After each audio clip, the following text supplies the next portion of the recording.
right, what up, internet? Our warlock got stun locked by 4 scarecrows and beat to death, so session got canceled. What's poppin'? Your host Josh. I'm here with Isaiah. Hey, what's good? And Sam. Hey. And Matt. I'm dying in a vat in the garage. Rick and Morty reference. What? I'm sick. I don't feel Oh, you know that Rick and Morty's humor is quite high. It's quite high intelligence, high. Oh my god. Also, Josh, I like that you said warlock instead of cleric. Yeah, well, No, he was calling me out. It's fine. no, I was actually calling myself out. I could have said cleric too. Yeah, no, because I was referring to Strahd. And tie-in, right? I was referring to combat because we're gonna be talking about it. Now, I have a confession. To make here, gentlemen. I come to you all with very selfish intentions. Yes. Because I have a problem that I think I need fixing. And I can't do it myself. I mean, I probably can, but we're gonna outsource the situation. Every other time we've had, every other topic we talked about, I kind of am already set in my, I don't want to say set in my ways, that sounds bad, but every other topic I have an idea of how I like to handle it, right? Like last time, we talked about loot, I know how I like to do loot. We talked about XP, I know already how I like to hand out XP. Obviously I'll make adjustments here and there. But I have had 3 sessions now, at time of recording, of just kind of shitty combats, and it's really bothering me. And I don't have a method. I don't think I have a set method for making combat work. So I come to the group here this time to sort of solve a question rather than just talk about something I already have an answer for. I'm fishing for an answer a little bit. I mean, I have some thoughts, obviously. Yeah, because as you guys are aware, the internet is not, but as you guys are aware, I was originally going to do a different topic, but this combat thing has been bothering me. And then I watched a couple of other videos on YouTube, and then it got my brain going. And then MCDM was like, hey, we're releasing a monster book, and hey, we're trying to make the monsters more interesting and fun. And that got me thinking, and I'm like, okay, I just need to talk about combat. So I guess the topic in question here, combat. How make good, All right, Josh, I have a very, very important solution for you. Uh-huh. Have you tried the monster cool method? I have. This is the problem.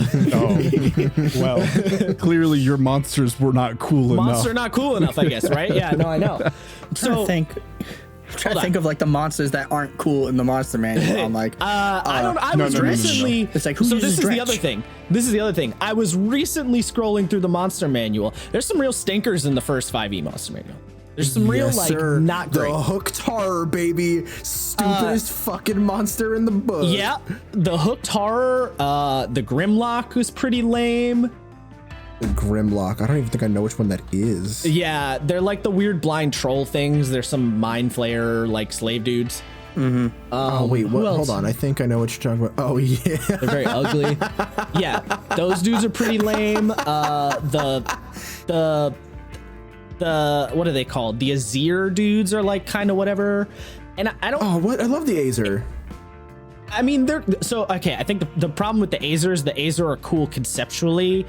I don't think mechanically they're that cool, which I think is actually a problem. Okay, hold on now, because this is pretty much getting on the topic. But I want a PSA before I get into this.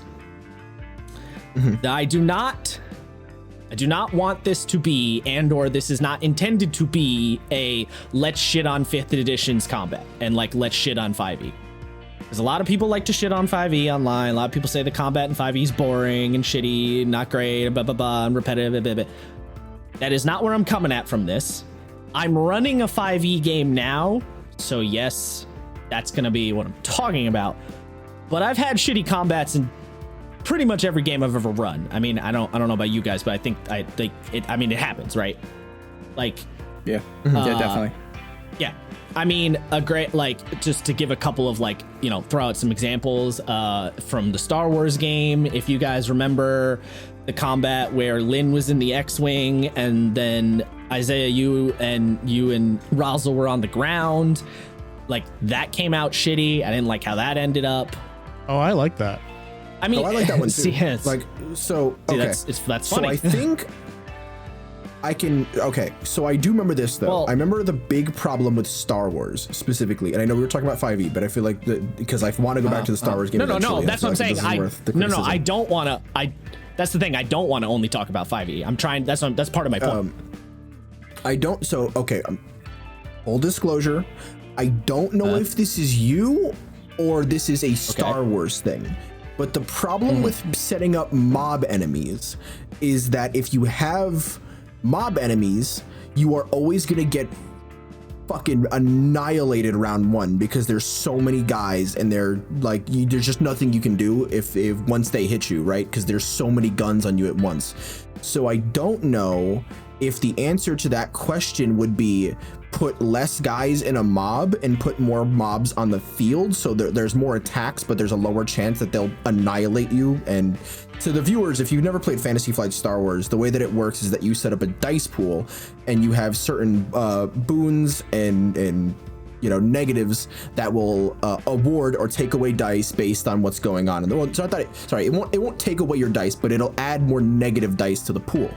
Fantasy Flight has a million dice in it, and they're all proprietary, and it's kind of scary when you first start it, but it's really fucking cool when you figure it out. It gets some very cool results by using not just numbers and using symbols. Yeah. So it can do some unique stuff. So the problem there, for me at least, right, was like, oh, well, Ro's whole thing was like, you know, fucking the Sarisu absolute defense.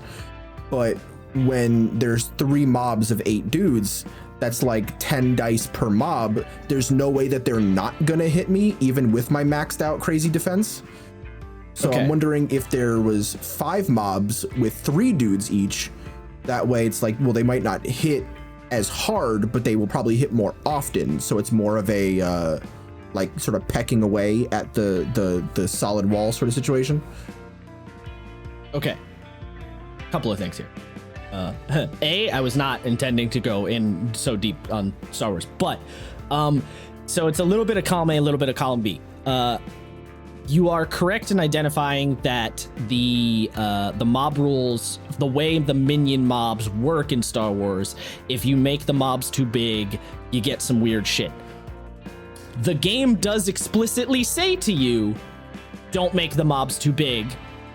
I kind of intentionally ignored that a few times as a test. So you could argue it's a game design thing, but it was also kind of me fucking with the system a little bit. So yeah, I believe they say you want to keep the mob count of the minion group to like 5 to 6 at most.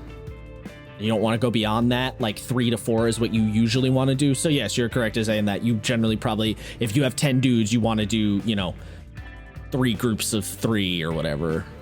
And then, you know, or 3 groups of 3, 1 of 4 or whatever. So yeah, there's that. That's not necessarily why I think that combat felt weird though. Funny enough. Another example from that game, if you remember, there was the character you were going after named Swipe, who you sort of like jumped her in like a warehouse, and then Sam, remember your character, you basically went into car chase mode. Yeah. I think it was you. I remember. Yeah. That also, I was like, that did not go the way I wanted. I don't remember why exactly I was frustrated with that one, but I remember being frustrated with that one. Another good example was in Blades in the Dark. If you remember, there was the one score you guys did where there was like you were at the dock front and you were essentially sabotaging while 2 other gangs were fighting, and Isaiah, your character, was up on like a sniper tower situation. That also got really messy, and I felt like out of my hands and not in the way that I wanted. Point of me bringing this up, even a game like Dungeon World, which I think is really easy to make combat fun in, I've even had some combats in that game where I'm like, wow, that felt stupid or shitty or just like not fun. So I'm trying to the focus here is trying to identify it, and like more recently, in our most recent campaign, the fight with rebellion in the city, I was super disappointed. Okay. I have a few questions for you. Okay. The first one, are you asking about making combat fun as a DM or as a player? That was another good point you mentioned. That's a very good point. I was wondering that as well. Yes. I'm mostly coming at this from a DM side. Okay. Now, all right, players, get out of here. Get out of here. Come back at insert time here. This episode's not for you. Fuck off. I'm joking. Wow. Yeah, no, I'm mostly coming at this from a GM side of things, because the way I look at it is, if the GM can make the combat fun and interesting for themselves, then for you as a player, it's just gonna automatically be more fun, right? Like, yeah, definitely.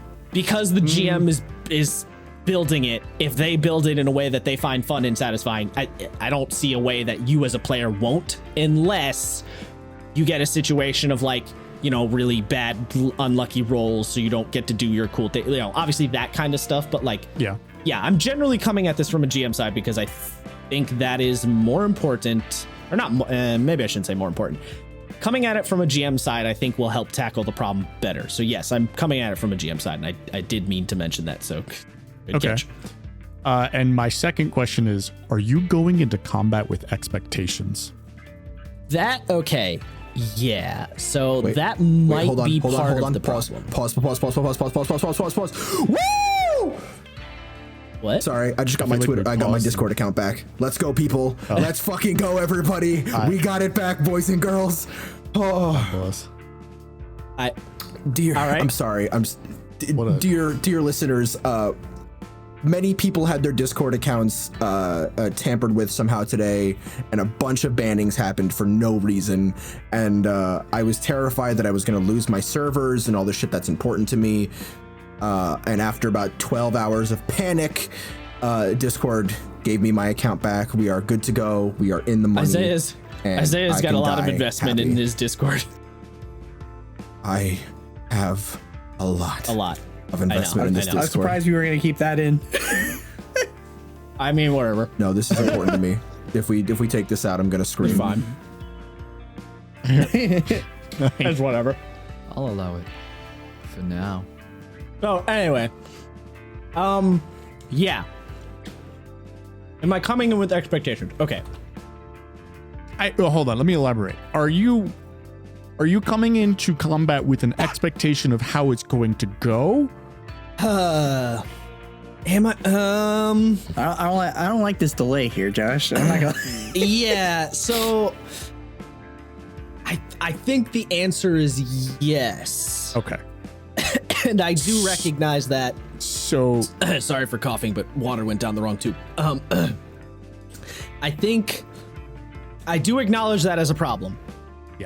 that is absolutely a problem, because the moment that you feel like combat should have gone a specific way, you feel like it should go a specific way, is the moment that you lose, because players are not going to do what you expect them to, and then you'll just be disappointed because you're like, this is going to be really hard, or this is going to be really exciting. My character's going to do this. My character's going to do that. And then your wizard is choked in their own cloud kill. See, that I was fine with. I'm just using it as a reference. It's I didn't expect player to do this. Right. So yes, you are correct. And yes, I probably am setting too many expectations. However, that is a thing that A, I'm already aware of, and B, requires a long stretch of time to work out of my brain, right? Like that's going to take me time to correct that behavior mentally. Yeah. So, yes, it's a thing. I don't necessarily think it's the crux of the problem, but I mean, maybe it is. Maybe I'm wrong. But, you know. I mean, the reason why I mentioned that is because you specifically mentioned the rebellion fight. That being a story cornerstone already kind of sets an expectation in your mind. So when we dick on your main villain, who is not main villain, but one of your villains, and he doesn't get to do his big speech, and he doesn't get to do X and Y. You know, that's kind of where I'm coming from, because if you set the expectation for that specifically, and your players go, why would we ever let the villain speak? Right. It's always the meme of like shooting the villain as he's mid monologue. It's like, I get advantage now, right, DM? And you're like, son of a bitch. Yeah. So exactly. Yes, but I do want to, just to be clear. Hold on, pause. Hold that thought for 2 seconds. Just to be clear, my frustration with that fight was not the fact that you like. I joked about, oh, he didn't get to do his speech. That's not the reason I was disappointed with that fight, though. Like that was a thing. I was like, oh, it's a little annoying, but like whatever. That was not the main issue, though. Okay. Walk me. Oh well, after Isaiah first, but I will. I was actually going to ask a very similar question. My question was going to be, were you disappointed with how the fight went in terms of us beating your bad guys too quickly, or did you feel that the combat was like unbalanced towards a certain player, or was there a certain mechanic that you wanted to utilize that didn't really go the way you wanted to? Like, I basically walk us through it. Basically what Sam said. I was just going to long-windedly say the same thing. Yeah, because I'm not a part of this campaign. Can you guys explain like what the situation was? Like what rebellion fight, all that? Yeah. Okay. All right. I might be. All right. Buckle up. This might be kind of a long one. Yes, Dungeon Master. Read me the box text. Yeah. So. Did you say box text? Dimensions. Box text. That's a good meme. We should bring back the box text meme. Agree. That we haven't played any pre-written adventures in a while. Right, yeah, no. I started doing it in Icewind Dale, and I'm like, Joe, anytime it's box text, you gotta make sure you let us know. And he's like, okay. Yeah. And so now anytime he's like, all right, Matt, this is the box text. And I'm like, I unironically do actually love the long-winded box text in pre-written adventures. I don't know why, but anyway. It's great. Same. So, all right. So the setup for this, I'm trying to pare down mentally because I don't want to go too crazy into like, you know, my OC campaign nonsense. So the players, there's this character Rebellion who the players fought fairly early on. Like I think the last time we mentioned it was like session 10, I think. The players fought this character Rebellion. He's a tiefling dude. He if you know anything about a little bit on the tiefling lore, tieflings take virtue names. So like rather than having a normal name, they will name themselves after something that they feel like kind of embodies them. So Rebellion named himself Rebellion because he wants to basically burn the establishment down. So they found this character. They fought him the first time. The first time they fought him, he killed Isaiah's character. So my players now have quite a vendetta on this dude. And I have had him sort of doing things in the background while my players were off doing other shit because he wasn't a major player, but I've sort of slowly worked him into that position.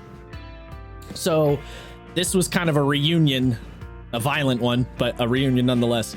Rebellion, there was a festival that was going on. The players were basically hired as security duty to handle the festival because Rebellion is in league / has a deal with the primary villain of my setting, which are this thing that I've talked about them before, the Dredge. He sort of has a deal or a pact with the Dredge. The Dredge are not like a single entity. They're like a crazy hive mind monster. So he's kind of like, if you imagine, he's sort of like a warlock for them in a sense. So he can summon them and he can create them and he like has this whole plan. So the setup was this festival thing. The players got the information that from their I can't think of any word other than their fixer, which is a Shadowrun term, but that's the only word I can think of at the moment. The guy who's giving them the missions, as it were. He's like, hey, Rebellion's probably going to show up to this festival. So I need you to run security duty. However, I don't want to ruin everyone's good time. It's essentially like a Black Friday kind of festival, but it was like a big streetwide vendor thing. Stuff was going to be on sale. Everyone's going to be like partying in the streets, kind of like it was like if you took Black Friday and Mardi Gras and kind of smashed them together. He was like, I don't want to ruin everyone's good time. I don't want to cause a kerfuffle. So you're going to be running security duty, but I want you to pretend like you're just there hanging out. And then if Rebellion shows his face, keep an eye on him. If he does something wrong, arrest him. If he doesn't do anything, just keep an eye on him. So that's the deal. Naturally, of course, obviously, I'm not going to, volleyball, do the set, and then just give them nothing, right? Obviously, Rebellion shows up.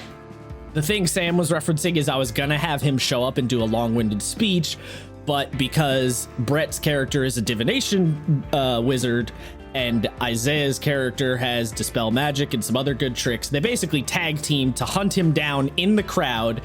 He had taken on the form of a different person because he has alter self. They had taken on the form of a different person. They had hunted him down and they had found him, and they're like, all right, motherfucker, we're not even going to give you the chance to do anything. We're just going to jump your ass. Granted, they were told not to do this, but what their boss doesn't know won't hurt him, basically. So they find Rebellion. I have to say, in my defense, Django pulled a bit of a Nick Fury, which was I am aware of the council's decision, but given the fact that I think it's a stupid one, I have elected to ignore it. Yeah. So I have chosen to ignore it. Yeah. Yeah. So, Themistocles said, "Don't kill him," and Django is like, "Well, I have to follow one of these rules to the letter. I choose this one." Yeah. So Isaiah as Django and Brett as his character Zafir, they find him. The fight with Rebellion. Now, Rebellion's plan was he was going to give this big dramatic speech, and then as essentially a show of force, he was just going to let some dredge loose into the crowd. Django and Zafir find him. They attack him. He doesn't get a chance to do that, so instead he grabs the nearest person, turns them into he basically could just turn people into them, turns them into a dredge, and just sicks them on people. And then he makes a break for it. Bunch of stuff happens. Isaiah chases him. Sam's character's outside. There's some chaos in the streets. Some stuff starts getting lit on fire. Violence occurs. Some dredge get out. There's fighting. There's a whole skill challenge to basically handle the dredge before they get too out of hand. Then after the skill challenge, the actual combat starts. Rebellion rolls in. Rebellion sicks his 2 attack dogs on them, as well as a couple of other dredge beasts. They get into a big fight. They get into a fight in the city street. And basically they get into a fight in the city street. Django and Rebellion have a little back and forth. Sam's character does stupid damage and just starts snipering dredge away because Warlock with agonizing blast. So, it was a good time. Yeah. Nobody goes down or anything. Oh, they also had a water elemental because they have a bowl of command water elementals. So they had a water elemental working on the team, which helped. Fight goes down. Rebellion gets his ass kicked. He casts plane shift and leaves. There's some more other stuff, but we're not going to get into the other stuff. So that's kind of the whole setup for the fight, Matt, since you asked. So now tell us why you're disappointed. Yeah. So I think the reason I was disappointed is I wanted it to have kind of an epic battle kind of feel because it was a reunion with this character that's been in the background and he's been talked about and he's been referenced and reunion with this character. He was going to pull out all of the stops, use all of his moves, which he did for the most part, although he didn't use his mind control ability because I kind of forgot about it, which was a little awkward because I probably should have used it on one of you because that would have been a clincher. Hey, remember that episode that we talked about reading your character sheets? Yeah, I don't know why I forgot he had that, but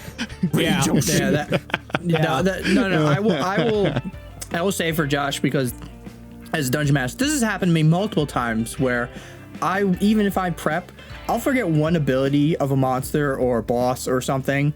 And after the combat, after the session's over, I'll go back and I'll look at it. I'm like, damn it. How did I miss that? It just happens. And when you're in the throw of combat, you'll miss something. I understand, but the reason it was really funny is because it was his key ability. It was it's an important part. Yeah, it was one of his main that's how he won the first fight. Yeah, was because he had brainwashed. He controlled 2 of the characters. Yeah, he literally won the action economy. Yeah, he just took over the action. That was how he won the first time.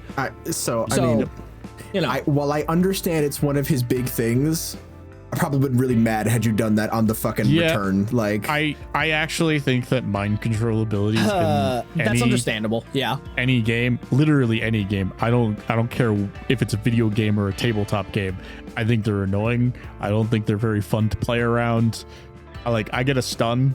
That's cool. But mind control, It's like a fine balance. It's a fine balance, right? Because on one hand, I like the mind control abilities because it really like adds to the threat of the character by saying, hey, you're like, you know, your main tank up front, like he's on my team now. You know, like there's some good dramatic. There's some good drama. Yeah. Is it kind of like the vampire ability where they can control one person for a certain amount of time? Or can you do this to multiple people? I don't want to say what stat. Okay. No. You don't have to. All right. So never mind. I think what I'm saying is that. Okay. You know what? It doesn't.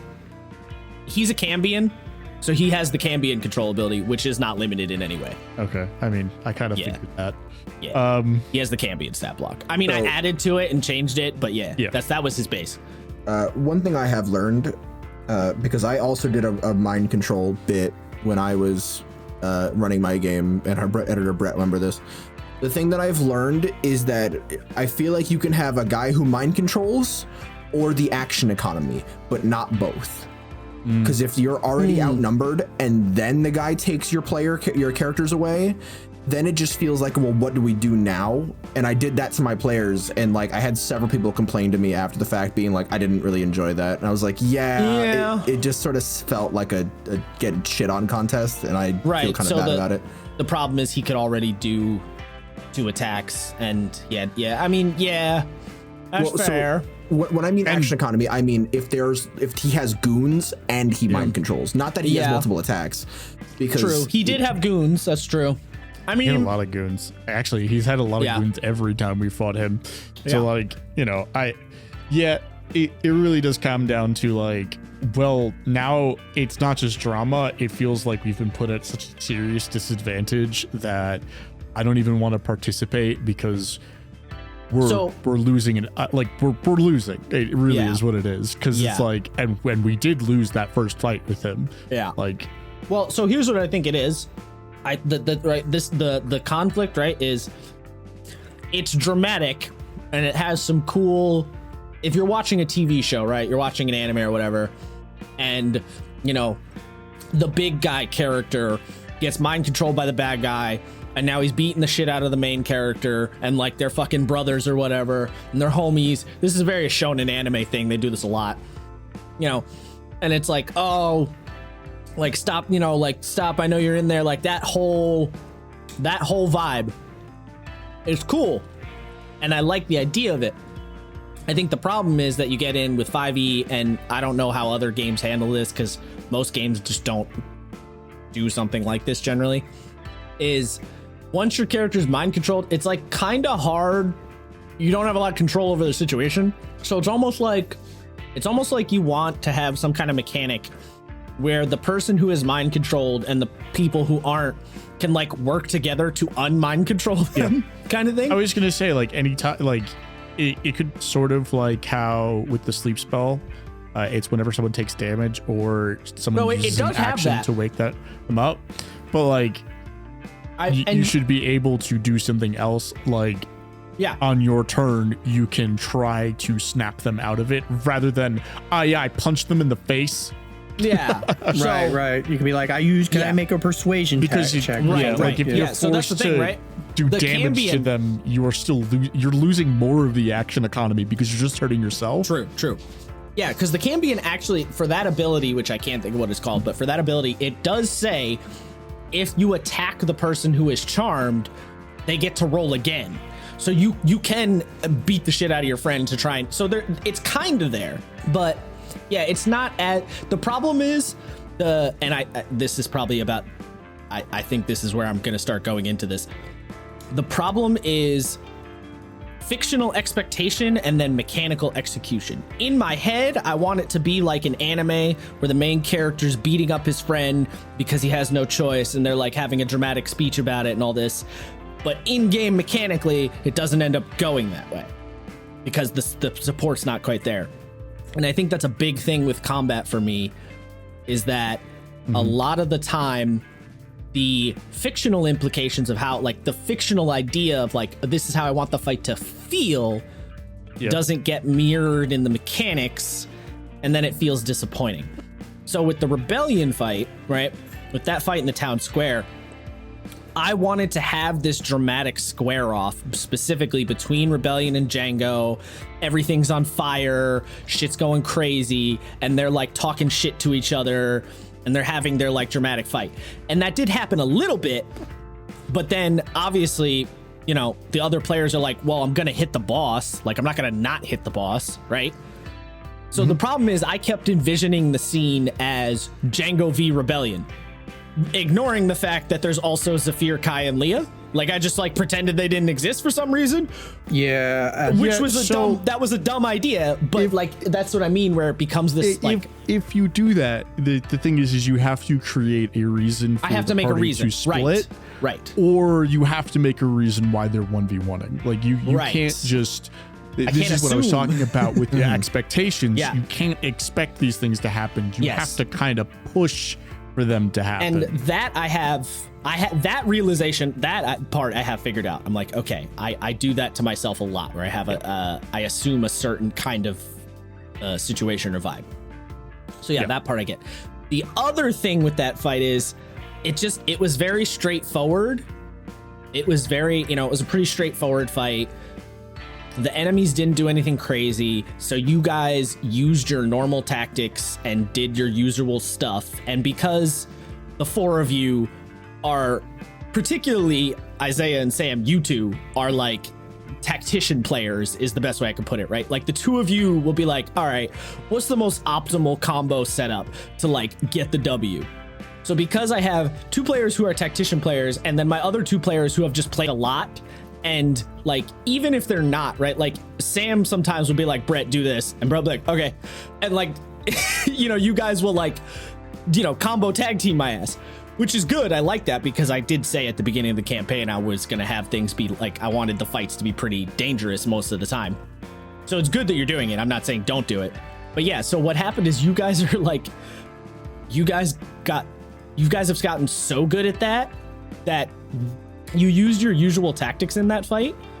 And then what ended up happening was I was like, oh, this doesn't feel any different than a regular fight because they're doing all of the same tricks they usually do. And it's working because they all know each other's abilities and they're really good at synchronizing their stuff, right? Like we have Kai using his, I can't remember what it's called, but his shit talking ability, because that's what it is. His shit talking ability to then impose disadvantage on saves so that Sam can then use his ability for the fear save, or Isaiah could use his, I forget what Isaiah was using, but a similar thing on Django to like force the save. Flash of Genius. Oh, no. There was something you were imposing on him. I forget exactly what it was. Yeah, the fear save with the disadvantage, like the negative is real good. The fear save combo with the Bard move is really strong. So it's like, because you guys have gotten so good at doing that kind of stuff, you have pretty efficient tactics. So I was like, oh, this just feels like a regular fight. And I wanted this to feel like a more dramatic fight. I wanted there to be more going on. But you guys just went with your usual moves. And then I felt kind of Well, so go on, Sam. Okay. So like for that one specifically, none of the characters who have cross-classed have actually like gotten to a point where their stuff is going to be very different. So we're not going to do a whole lot different, and it's going to be a little bit before that happens. Like I think Leah I have like 2 levels before I feel comfortable, like 2 more levels in Rogue, where I feel comfortable swapping over from my normal tactic to doing both. What I wanted was not necessarily for you to like use different abilities, but just for you to have to think slightly differently because the situation's a little trickier than normal. But that's So for that, what you should have done is instead of, well, I guess this is not a should have, but more of a suggestion. You should have made it so that we had to decide between fighting and doing skill challenges. That's a good idea. That's not a bad one. Instead of doing one and then the other, do both at the same time. Because then we have to decide whether or not we want to save the civilians or fight the guy. It would have also created a scenario where Django was more likely to 1v1 Rebellion while everybody else did other things. Right. So like, it's this like, and I know that's not immediately obvious because combining skill challenges and combat can be tricky or can that's be a cool annoying. idea. I didn't even, Yeah. And that's just one idea. And like, it's funny that you mentioned me telling Brett what to do, because I was like, I do that, but I try to do it in character, so it's not like metagamey.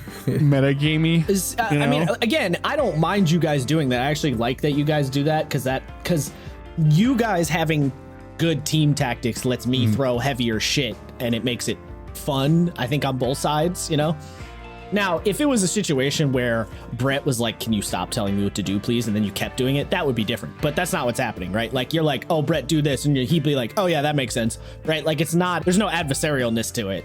Everyone's on the same page. For the most part. Yeah, I mean, the skill challenge idea is interesting. Matt, what were you going to say? No, I was gonna say actually that was basically what I was gonna say, is that you could have had the Dretch attacking civilians, and like one of the things that their boss specifically was like is like, hey, don't fuck up the vibe of the festival. Make sure everything is good. If this guy shows up, keep it quiet. Take him, like if he does anything illegal, then hunt him down, but keep it quiet because the festival is very important. So you could have had it where the villain, starts summoning the monsters, and they start going after civilians, and then you could have had him taunting Django or one of the other characters into that 1v1 fight, because either he's close to them or the situation, and it could have been like, all right, do we save the festival or do we go after the villain? And if they try and do both, it's like they can, but that's going to be the most difficult option.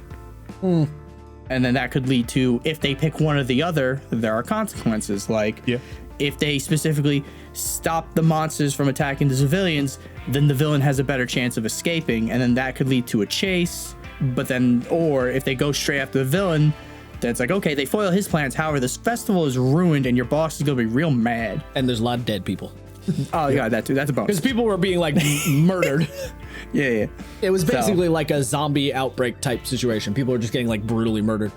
But But yeah, and then one thing, this is something that as dungeon masters, this is a thing that a lot of us have to learn. Don't get attached to the baddies that you make or whatever, your important NPCs. Don't get attached to them. If you wanted this guy to have like, not that I'm saying that was the point, but like if you wanted him to have a real long monologue or talking kind of part, you could have had something where like, I forgot what the spell is. It's a very high level spell. But you could have had some kind of effect, project image, where he specifically is taunting one of the characters. So and the character tries to hit him. It's just like hologram. And you're just like, son of a bitch. Right. He's just like, did you really think I'd show up to the festival? What an idiot. Also, I'm over there, actually. And he just turns around, summoning monsters. You're like, son of a bitch. So that's the thing. I did have that contingency plan, because he was there disguised, right? So like I was kind of in that, I was thinking that kind of maneuver already. The problem is Isaiah as a player is too big his brain is sometimes, and like will think of every trick in the book to like hunt a bitch down. And Isaiah's done this to me a few times where like Isaiah's like, well, what if I do this? And I'm like, well, what if I do this? And I'll be like, well, I mean, how about if I do this? And I'll be like, yeah, that'd probably work. And he'll be all right, we're doing it. Well, that's what I mean by like project image, where it's an illusion. The villain's not actually in the immediate area. I didn't want to go. Your player, like, the players will be fucking mad, but it's one of those, oh, you son of a bitch, you got me. And then the villain can show up later. I didn't want to go the illusion route. I did want him to be, because part of the plan was to have him reveal at the end of the speech who he actually was, like kind of dramatically. So, like I don't know. I just didn't want to go the illusion route. But you're not wrong. I mean, so in this sense, I don't think the illusion would have worked, because we have, locate creature. And had we located him, and then Josh been like, it was a hologram, we would have been like, well, that's not what the spell said, right? I would have gotten mad. This is what I'm saying, Matt. Isaiah is too on it. No, because this is what I mean by, so project image is it's miles. So right. The villain wouldn't be there. That's a good point. So that's what I'm saying. Like they could try and detect that, but then you have the scenario of how does he make the monster? So it's like, well, doesn't matter. Just be like, just have him show up, give the monologue. If Django's like, you son of a bitch, stabs him. Oh, it's a hologram. By the way, I'm about to ruin this entire festival. Look around and just start seeing Dredge's Sir, and don't a you bunch say of it other. doesn't matter. Huh? No, it doesn't. Don't you say it doesn't matter. It doesn't. Hold on. Because you're setting up the scenario. Wait. Pause. Both of you pause. Because there's this thing. I'm trying to hold on. Okay, first of all, yes, the project image situation, possibility. However, I did want him to actually be there for the fight. So that's the first thing, right? I did want him present to fight Django at the very least. Secondly, I could see a situation where even if I did do that, I don't know how, but I could see a situation where Isaiah still finds a way to hunt his ass down. Because that's just how Isaiah is a player. You are far from the I mean, must I bring up Operation Rocket Man again? Exactly. I do have a habit of being like, GM wants me to do an encounter. Right. I want to do that. So I'm just not gonna. Or not even just, I don't want to do that. Just, you have a tendency to be like, I have an objective. You're not stopping me, GM. I don't care what like that kind of a thing, you know? A little bit. Yeah, I do kind of have a habit of doing that. This is not a call out, by the way. I'm just. No, I know it's not a call out. It's just funny that, if I had a nickel for every time a DM said this, I'd have 2 nickels, which is not a lot, but it's funny that it happened twice. Right, exactly. God damn it. I wish you could say that about all names. So it's like. So basically, that's kind of the thing, right? I wanted it to feel big and different and kind of dramatic, and it didn't. And then there was the whole, he didn't get to do a speech, which is like, I'm again not that big a deal, but it's still like a factor. And just can I just offer a real thing real quick? So I know that you said you wanted us to think like differently, which is fine. That's something that I should expect from a DM. I will counter that if you think about it this way, in the sense of, we were using our bread and butters, but think about how our bread and butters have changed since the first time we fought Rebellion. So if you think about it as, every other enemy has been our training arc, and Rebellion was the culmination of said training, right? Like, true. Our characters worked hard to get so good at using these techniques that it's like, now you think you're big shit. We've gone through the training arc, right? We got the montage done. I'm gonna use my fucking Hinokami Kagura and wipe your ass. You know what I mean? Is this the second encounter with Rebellion, or third, or second? Second. Oh, okay. Second, yeah. I mean, yes, you are. That is a good point, Isaiah. There is that argument too of like the fact that your bread and butter has grown in a sense, which D&D as a system, that is one of the things that actually does pretty well, right? Is like that your character's arc into like growing your fighting methods. But okay, I guess now that I have the very specific example out of the way, we can transition it a little bit. I feel like there was one last thing I want to say on that. Oh, did the bad guy get away? He's plane shifted, right? Yeah. So what happened so this is the other part, is I wanted something very specific to happen at the end here. Mm-hmm. So he cast Matt. If you'll remember, I talked to you about this. Yeah, I know. That's why. Yeah, you remember this? Yeah. So I talked to Matt about this. So he plane shifts out, and then what happens is he accidentally drags Sam's character with him in the plane shift. I had actually talked to Matt prior to this. I was like, Matt, I want to have this very specific thing happen, but I don't know how to have it happen without it feeling shitty. So me and Matt went back and forth, and essentially spell malfunction was like the best conclusion we kind of came to. If you'll remember, Isaiah and Sam in the fight, at one point, Rebellion was like, let me try this out. He was gonna, what he was gonna try and do was grab Leah and forcibly plane shift her on her own just to test it, just to see what would happen. Like, he was doing the experiment. What happened was you guys fucked him up too hard, and he was like, never mind, I need to leave. The funny part about that is you're like, he approaches you, and I say, no, he doesn't. Yeah. Yeah. He's afraid of me. He can't come near me. Right. So what ends up happening is, yes, he cast the plane shift, and basically I described it as a big like AoE spell malfunction burst, and it took Sam's character with him. And there is a reason. I do have, just in case Isaiah and Sam, just in case you're curious, I don't think it hasn't come up quite yet, but there is a reason that Leah's the one that got swooped away. Oh, I'm sure. Yeah, I mean, we'll probably get there. Although I think Sam could probably connect the dots on why anyway. So. I think it's kind of funny when he plane shifted, I was really mad. And then when Leah was gone, it clicked in my head. I was like, oh, this son of a bitch. Like, it went from mad to being like, okay, I see what you're doing. I see what you're doing. Okay. I'm no longer mad. Yeah. Rescind my anger. Yeah. This is clever. That's one of those things sometimes, right? Where like you want a really specific outcome because you want it to be cool, right?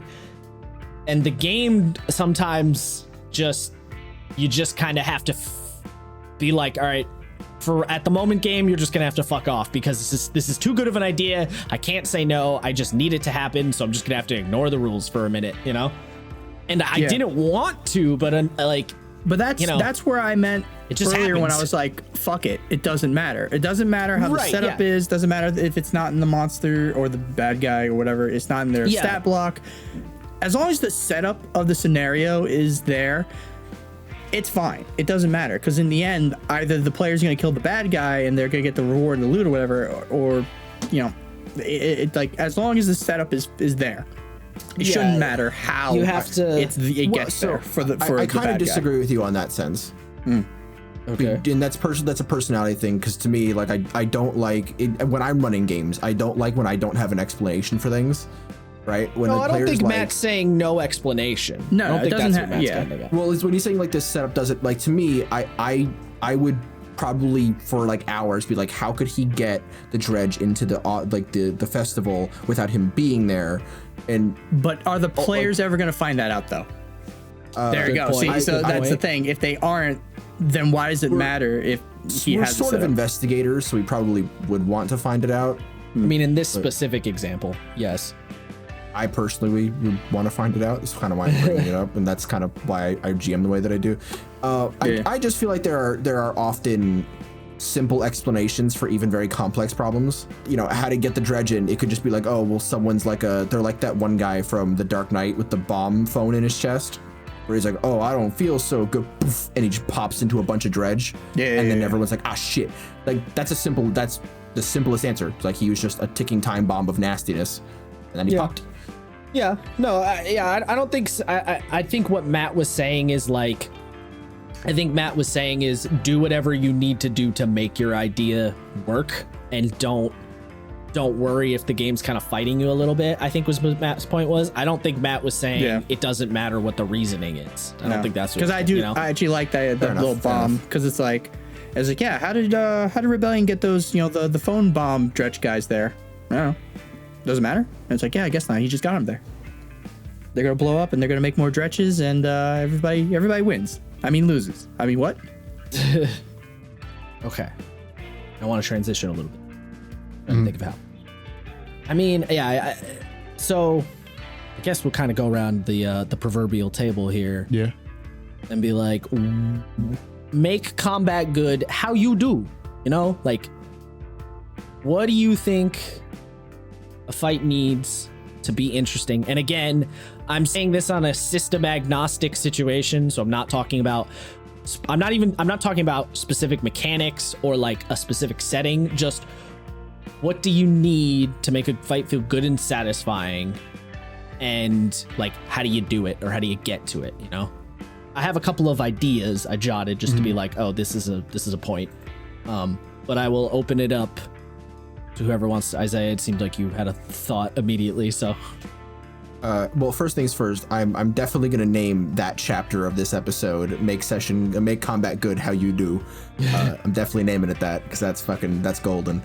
How I do it specifically, it's a lot of improv. This is how I do it. Like, I'm not unwilling to forego the rules if I think it makes logical sense. So like, if any of you have ever looked into like the homebrew rules I wrote for my game, it says one of the rules are damage doesn't always matter, HP doesn't always matter. If it makes sense for the narrative that you shoot someone in the head, like if if you're on a sniper position and the whole point is you got to snipe the big bad, like the end style in Metal Gear 3, it doesn't matter if he's got boss level health, right? He could have 1,000 hit points, but if narratively it would make sense that you just popped his head off, then that guy's dead, Now, understand that can happen to you as well. I would argue that's not combat, though. No, it's not combat, but it's the idea of like, well, he's a boss, so he should have HP. I can't kill him in one hit. No, but given the situation, you do. And it's a lot of the same thing, where it's like, if a character has something like, you know, if they are at the edge, I'm just going to use my system really quick, but like if it's like a Mad Max style fight and people are on vehicles, if there's someone directly next to them, like within 5 feet, and that someone gets launched off the vehicle, I will say, you know, player, you can use your reaction to try to grab them if you want, even though the rules do not say that that's a thing that you can do, but that's like a logical leap of it. Like, so you're going to quickly try to reach out and stop your friend from dying. And I'll just go like, yeah, that's not the rules, but I accept that that's how it is. It is what it is. I don't really care. When it comes to combat, I am more willing than not to just throw mobs away. Like, I'll just put them in front of the players and the players will knock them down like bowling pins. I think that makes it, even if they're fun though, like, does that make a good, I don't. Well, it's the variation, right? If you have 10 goobers that go down in 2 hits, and then you have the 2 dudes that go down in 10 hits, and you've got the 1 guy that goes down in 20 hits, it sort of feels like a ramping up of the situation. So you're saying variation is how you add the fun? Yeah, it's the variation, it's the different things that the enemies can do that I will try to implement. So like if one guy has a gun and the other one's got a rocket launcher and the other one's got a flamethrower, it's the interplay between the players being like, how am I going to deal with this, versus me looking at the players and their stuff that they're learning and figuring out and doing, and me going, well, how am I going to deal with this? I'll also just let players do random shit just to see what happens, right? Like, I mean, here's the thing. I'm down for the random shit too. The problem is that, you know, we're talking about this from the GM side of things mostly, and players doing random shit requires them to initiate, right? So they just might not, you know? It's true, and they don't always in my game. In fact, right. It's actually pretty rare that they do, but the few times that it does happen, they're like, I know this is probably a no, and I'm always just like, well, you know that, just ask the question. Worst thing that I can say is no, right? Like, right. Well, I'm just saying, I'm not like, yes, that is definitely a way to add to combat fun, but that is not something you really have control over, is my point, right? Because the player has to initiate it. But your point about sort of varying it up, having some little guys, some big guys, having, you know, sometimes just letting an enemy die in 1 hit kind of thing. And side note, I also ascribe to the like, yeah, if you stab him in the neck, he's just dead situation, right? Like, it doesn't matter what his hit points are. And some games, like pretty much every Powered by the Apocalypse game I know of literally says that is a mechanic. Like, if it is not a situation where a move is triggered, then the move is not triggered. You just do the thing. So yeah, no, I mean, that totally makes sense. The variation thing, definitely a valid point, and definitely like, having some differences between your enemies and stuff. Not having too many of the same enemy is definitely a thing. And like I said to you guys just casually like a day or two ago, particularly with 5e, and Matt, I'm sure you noticed this running your previous campaign, there's some enemies you are just not meant to have a bunch of. Like, they're just not designed to be a bunch on the field. Oh yeah, you know? Yeah, definitely. Because their abilities just overlap in a weird way. Oh yeah. I actually remember this very specifically. Every time I've had that situation where it's like, oh, that's a lot of really big dudes, we probably can't beat them, and it's a situation where they can't not fight, and they're always like, oh, we're fucked, what do we do? I usually like to throw a monkey wrench into the operation. Like, I had this one scenario, and now I also have to do my OC do not steal but way back when we were talking about not monsters, but making combat, I have the weird like metal raptor bullet train things, and I had like, you know, 5 or 6 pickup trucks, and one of them just explodes, and the player's like, what the fuck? And then another one explodes, and they have another, what the fuck? And just everything going wrong on both sides of the fight, and the players being like, this is awesome, but also I'm gonna shit myself. That doesn't really have any bearing on anything. It's just something funny that I just thought of, that like I know my players have specifically called out as a like, that was hilarious, and I like that. I think the last thing I was gonna bring up Go on. Sorry. I was just gonna say you're adding to some of the set PC nature of. Yeah.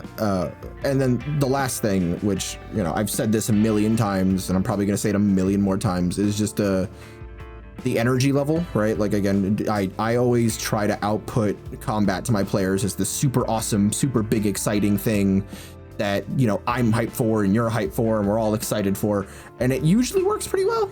And that's not to say that you don't do it, because I think you do it. It's just sort of to the audience at large that I'm saying it.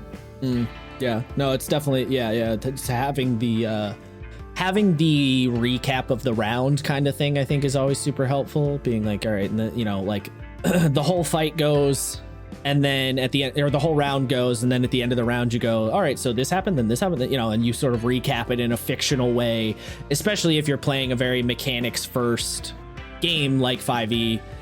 Yeah, that recap can definitely help people feel more engaged. It's funny, I think it's Shadowrun 5e specifically says at the end of every round you should recap what happens, specifically because that game rounds can get quite long and quite crunchy and noodly, I guess, because so many rolls be rolling by. Wow, that sounded weird, but like there's so many rolls that happens in a fight in that game. So yeah, that's a valid point. The train just came to a screeching halt on that sentence. I feel like there was something else I want to say, but yeah, whatever. Anyway, so Isaiah, we got your 2 cents. I was about to say your 5 cents, and I was like, that's not the saying. I don't, not that it matters, but Isaiah, we got your 2 cents. Sam and or Matt, what are your methods? What's your I mean, there's a bunch of methods obviously, but what's your key method? Or I'm doing a lot of arm gestures right now. What's your key method for making combat that good, fun, entertaining? I mean, do you want to go first, Sam? I feel like mine is pretty short and sweet. Okay. Okay. It is a combination of monster cool, zero expectations, and improv. Now, I'm sitting here like, there's no way he's gonna say it again. Yeah, but no, then monster cool. Monster cool. I can't deny a monster cool. Yeah. Mm-hmm. I will look for a monster that I think is cool, matches what I want, and if I find a monster that doesn't exactly match but has cool stuff that goes along with it, I'll modify it a little bit. If I want to make a boss fight, I usually just sit there and go, yes, it is time for maximum homebrew to make cool monster or make cool NPC. Monster cool. Yeah, I mean, you have literally made enemies just 100%. Like, a lot of people will be like, oh, I make monsters from scratch. No, Sam literally starts with literally nothing and makes the monster. He does. Yeah, it's kind of crazy. Like, he doesn't even template that bitch. It's just a blank sheet. Yeah, which is kind of wild. I usually have an idea, and then I'm like, all right, I'll add this. I'm like, wait, what if I add this? And then I'm like, oh, there's that cool ability from this one thing. All right, how about I modify that to do this? And I just, go from there. I mean, hey, I can't even say it didn't work, because I will say the fight against the monk teacher dude was pretty great. So, Yeah, it's pretty good. So, it worked. Yeah. Now, I mean, the intention of that fight really was to be like, this is what a character could become, Like, that was my intention with the fight, less so anything else, because let's be honest, I had no idea what I was going to do with that character up until the point that I did it, because I had flip-flopped on his actual intentions so many times. I mean, yeah, that happens. But okay. Yeah. You said part of what you mentioned was no expectations. Now, I just want to tease that out a little bit. Mm-hmm. So no expectations, obviously that helps a lot on your end, but do you not worry that having no expectations for a fight will negatively affect your players' enjoyment of a fight? Does that not concern? I don't have expectations, but I do have a plan. So if the players go along with that plan, I'm not really expecting that, because like it is not ever like how do I put this? So like the little magma worms or whatever they were, I've completely forgotten what they were. Salamanders? With the salamander fight. Like I had planned that. I had planned that to happen on like round 2 or whatever. I think I made it happen sooner because the salamander was very unlucky against Isaiah's 2 very, very good rolls. Yeah.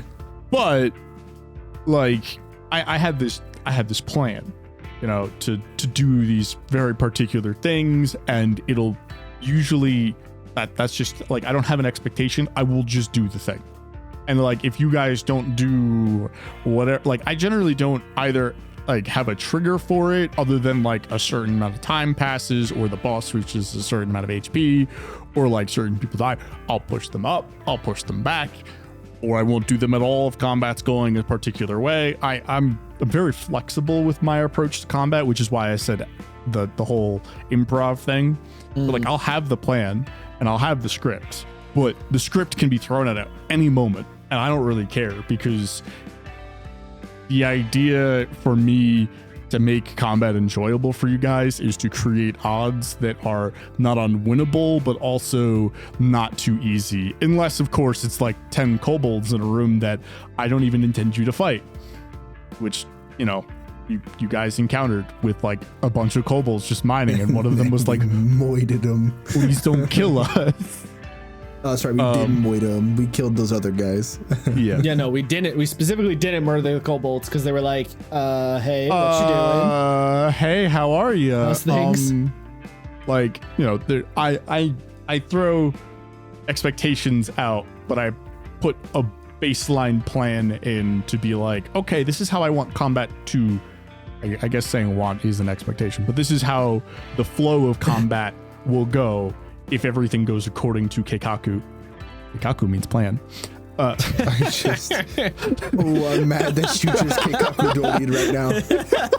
I'm really upset at you. What a reference. Ooh, I'm real mad. I'm a salty boy. Yeah, that happened. Can't believe you. But if it doesn't go to plan, then it doesn't go to plan. Like I just right. I don't ever expect you guys to do what I want you to do, so I just don't want you guys to do anything except for punch the bad guy in the face. And like sometimes I'll throw out a thing that I'm like, oh, maybe that was really rough. Maybe these guys are just gonna die. Like the time with the Kraken priest where everyone except for one character was grappled and couldn't do anything. Yeah. So like the idea of having a plan versus having expectations, I know that's a very thin line, but like I don't expect a feeling. I expect me to do actions, not the players. Yeah, I mean, I kind of get what you're saying. The and it's funny you mentioning the improv thing kind of indirectly is similar to Isaiah mentioning like throwing in variation and you know sometimes allowing something to just die or whatever. Yeah, I mean, I that the expectations one is like that's gonna haunt me for a while, I think. Yeah, I think expectations generally kind of just throws things. It throws certain things into like I don't know. I know what it's you're like. I know what you're it's getting like at. It's like when you throw a bunch of laundry into the washer and you're expecting something to happen to this laundry, all right? Like you threw some lights in with some darks, and like the expectation is that you might get some dyed clothes because, whew, and then you don't, and you're like, oh, it could be a good thing or a bad thing, but like, you know, it's still you can't really anticipate a certain outcome. An interesting analogy. Yeah, so if I may, Sam, just say one last thing on that. I agree with what you're saying. I see it a lot of the times when I'm running combat as rather than an expectation, it's like a checklist.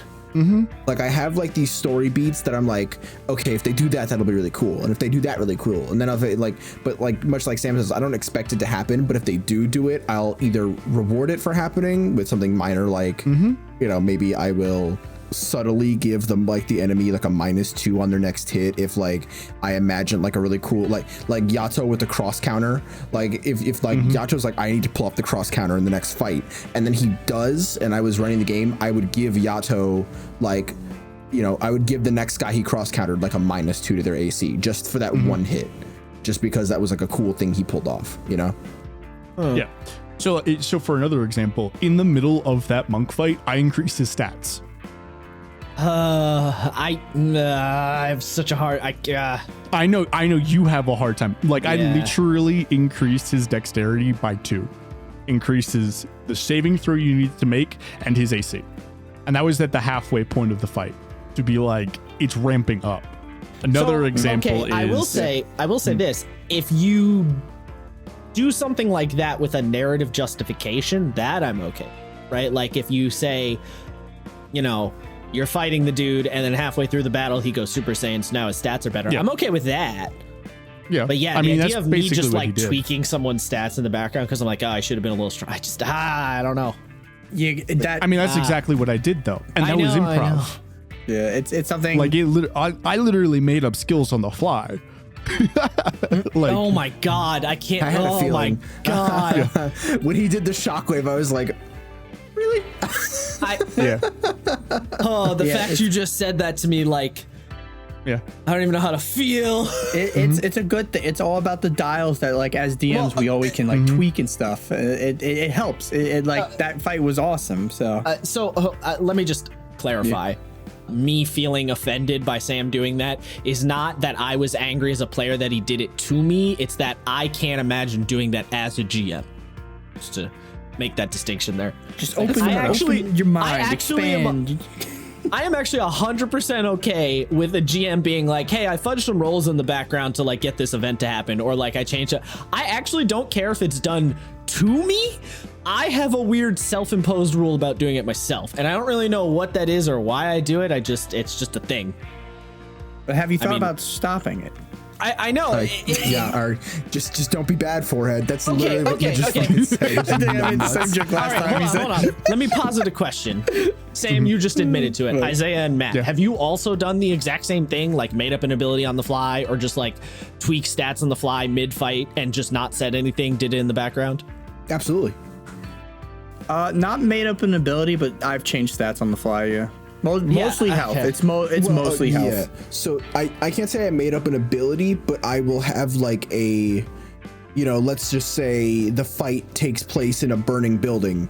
I will just be like, and then the gas canister explodes. Everyone make a deck save, just because it's something to add to the fight, just to change things up. Yeah. Well, so environmental, that doesn't bother me. I've done that before. But Yeah, and I've done the thing where like a monster, if I thought their AC was too high, I've done the thing where it's like, oh, you did so much damage to him that his armor broke. Oh, gee, Willikers. Oh, now he's shirtless. But like, AC's now lower. his AC's less.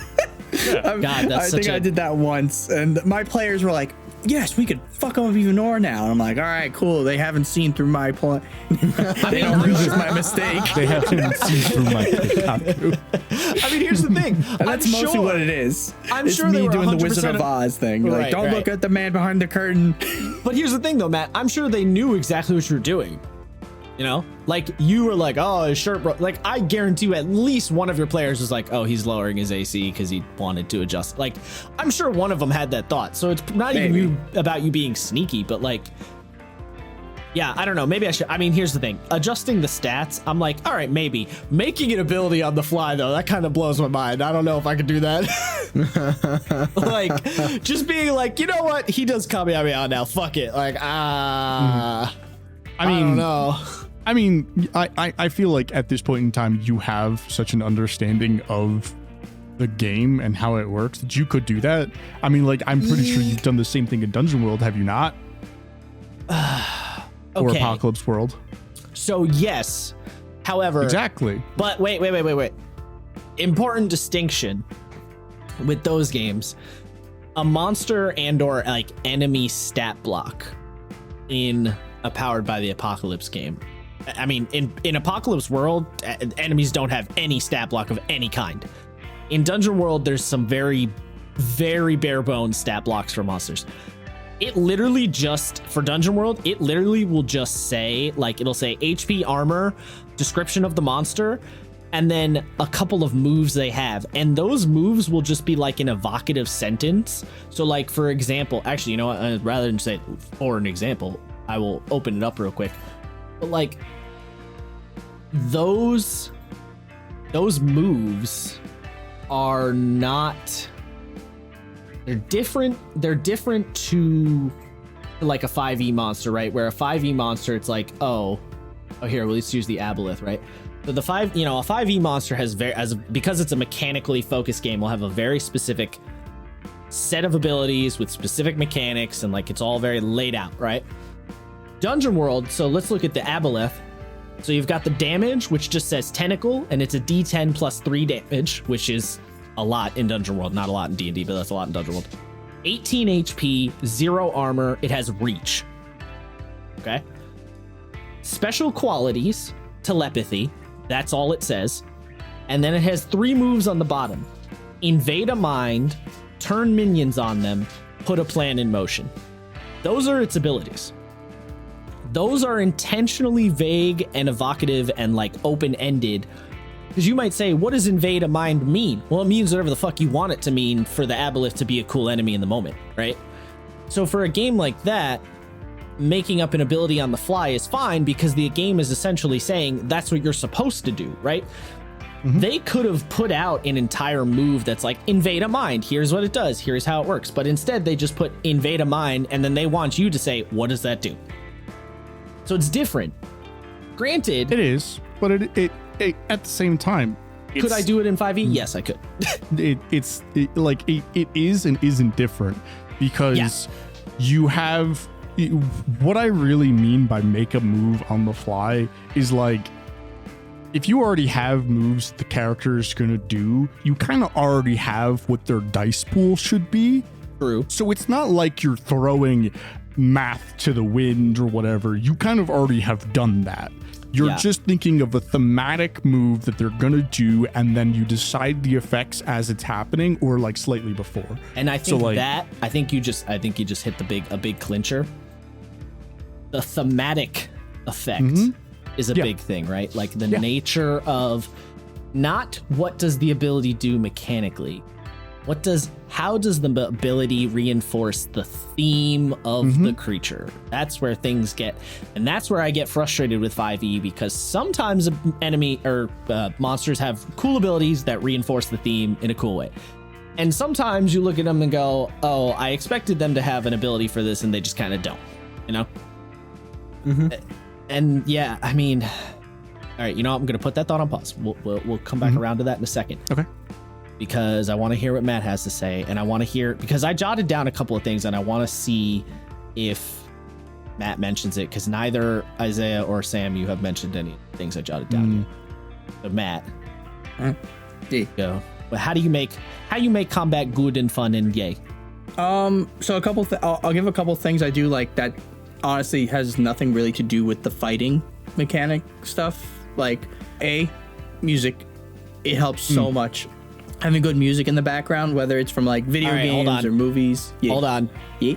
Yes. I did the music thing for a while.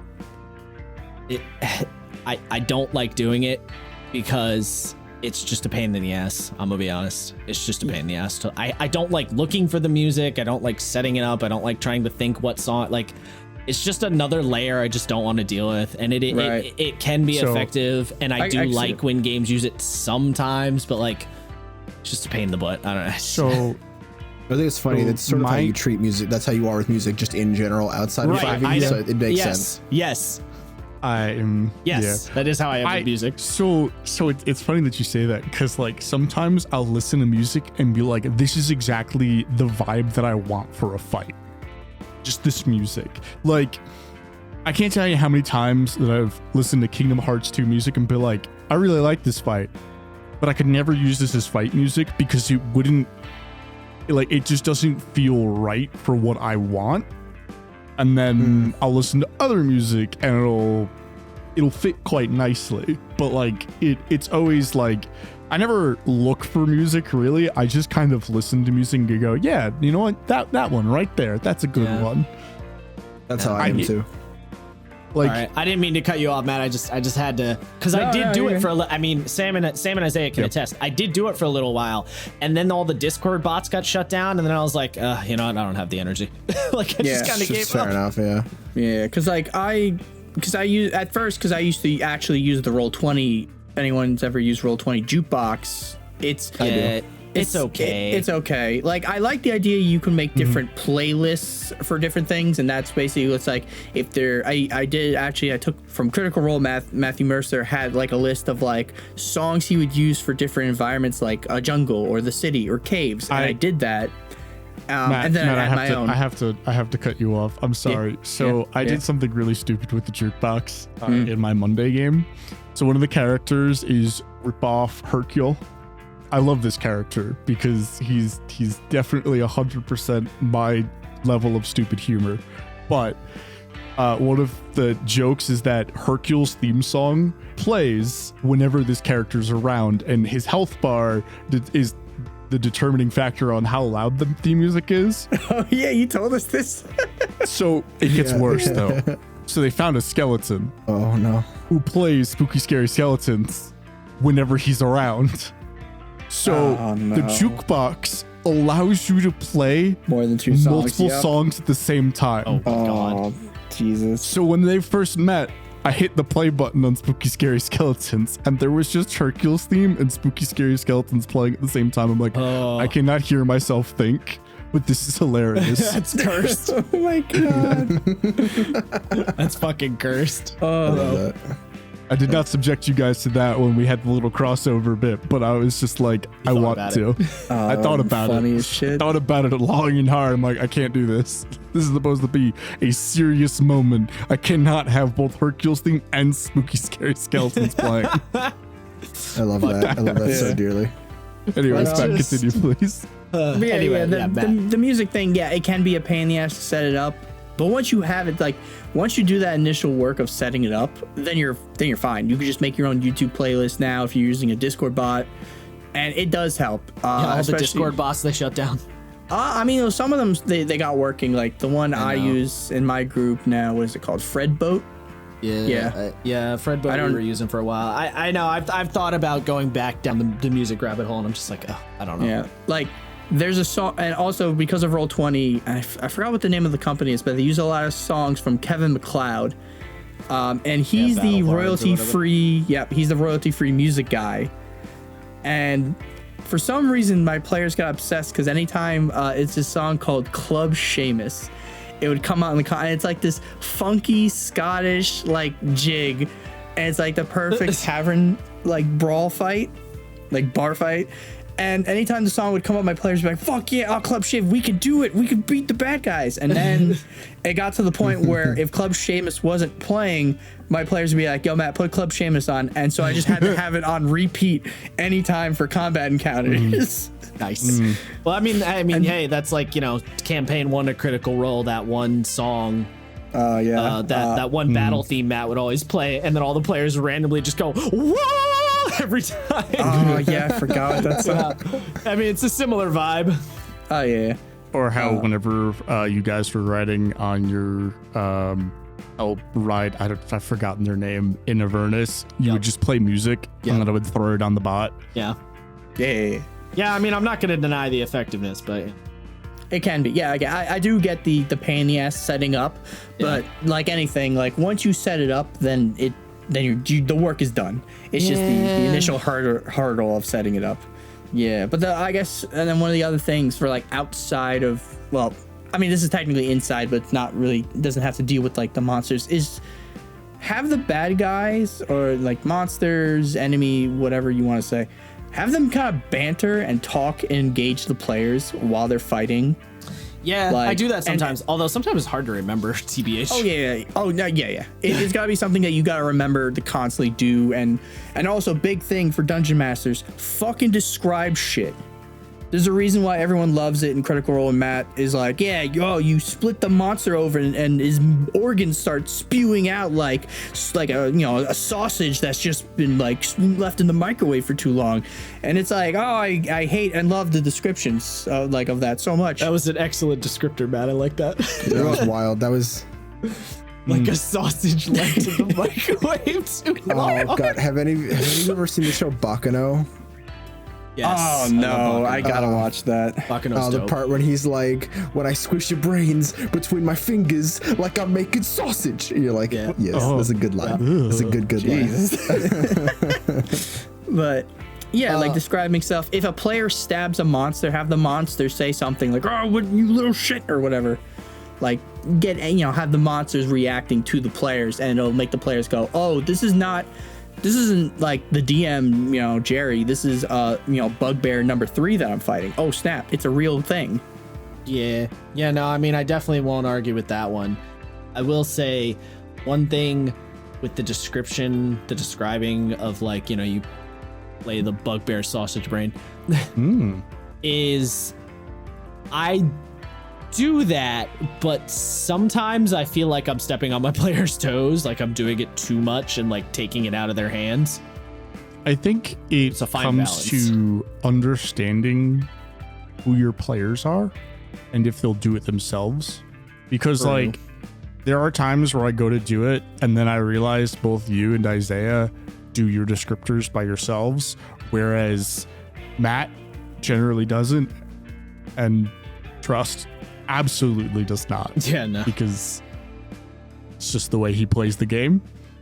So like, and I generally don't do it as a player because I No, just you expect it out of you, because it's taken out of my hands usually before I even get it, unless you say, well, how did you kill him? And then I'm like, I'm caught off guard. But yeah, like I think it really comes down to understanding who your players are in that manner. Because like I generally take these little mental notes. I'm like, yes, I should do this for this player, or I should do it for this player, or I shouldn't do it for this player, because everybody has different preferences, and it's hard. You got to keep that mental list to yourself, that little mental checklist, but like you make a more effective experience if you take into account all of your players. I mean, I would as also separate hope if a player entities. found me doing it annoying, they would say something too.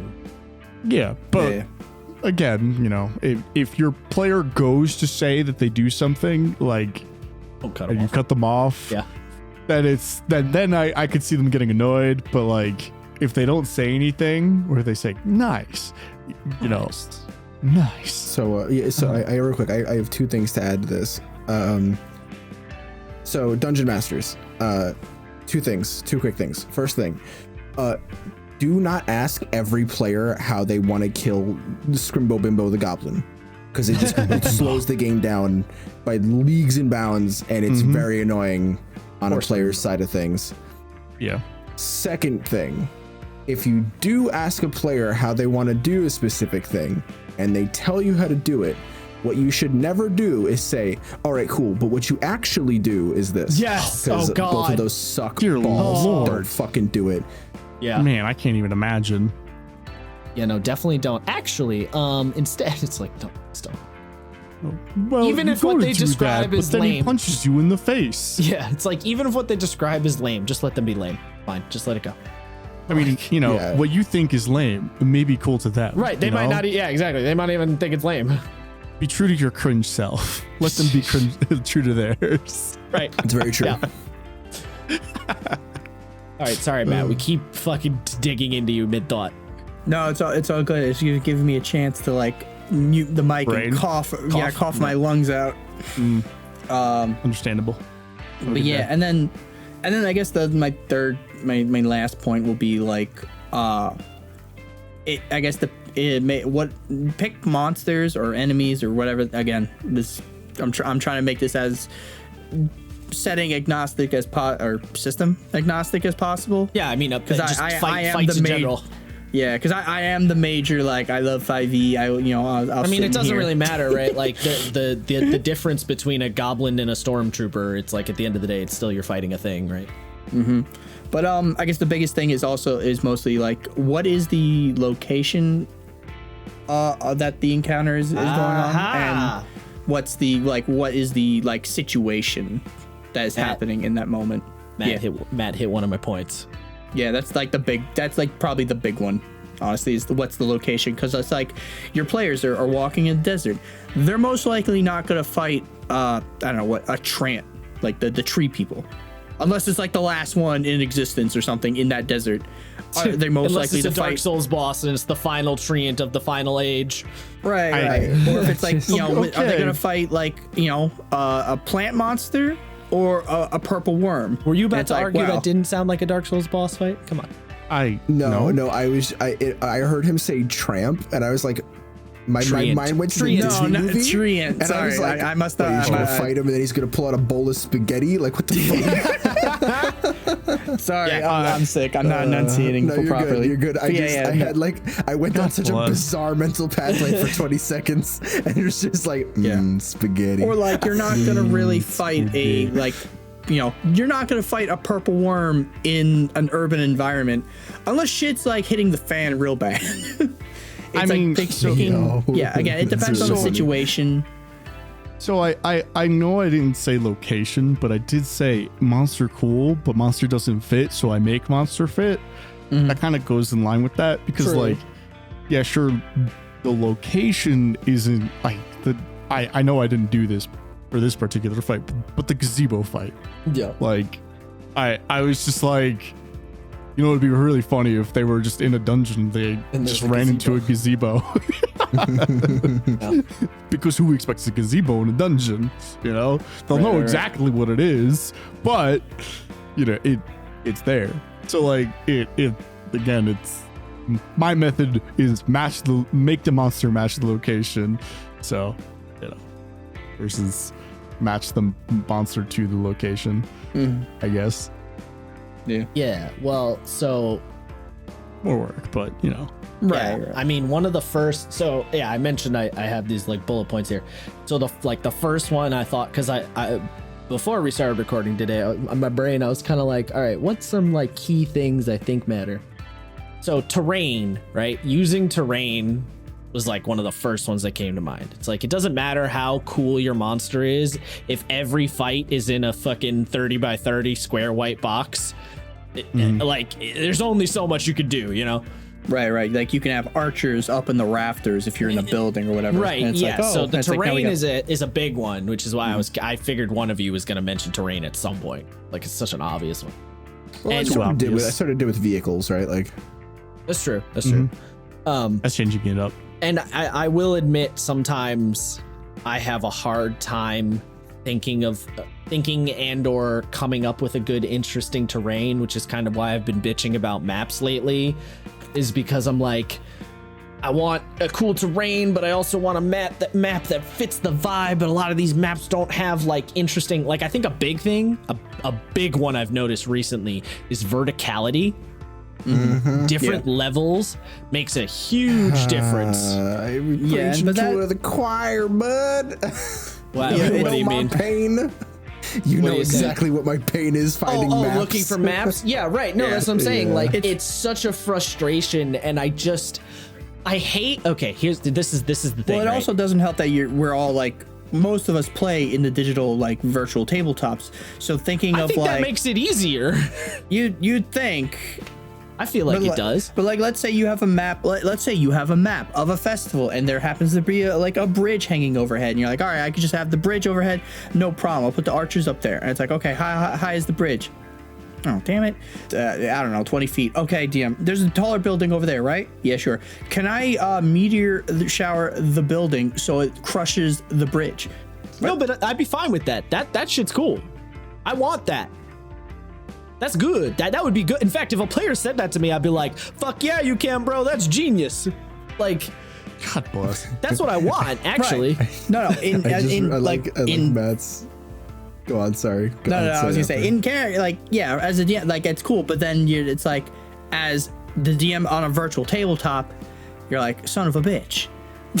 Because I don't think it that's can be annoying. No, see, I don't think the virtual part adds any hindrance to that situation. I don't think that's really a problem. Because here's the thing, even if you're not playing virtually, 9 times out of 10, most people aren't Matt Mercer and have a gigantic, massive Dwarven Forge collection of 3D stuff, right? Most people are playing on a flat surface regardless.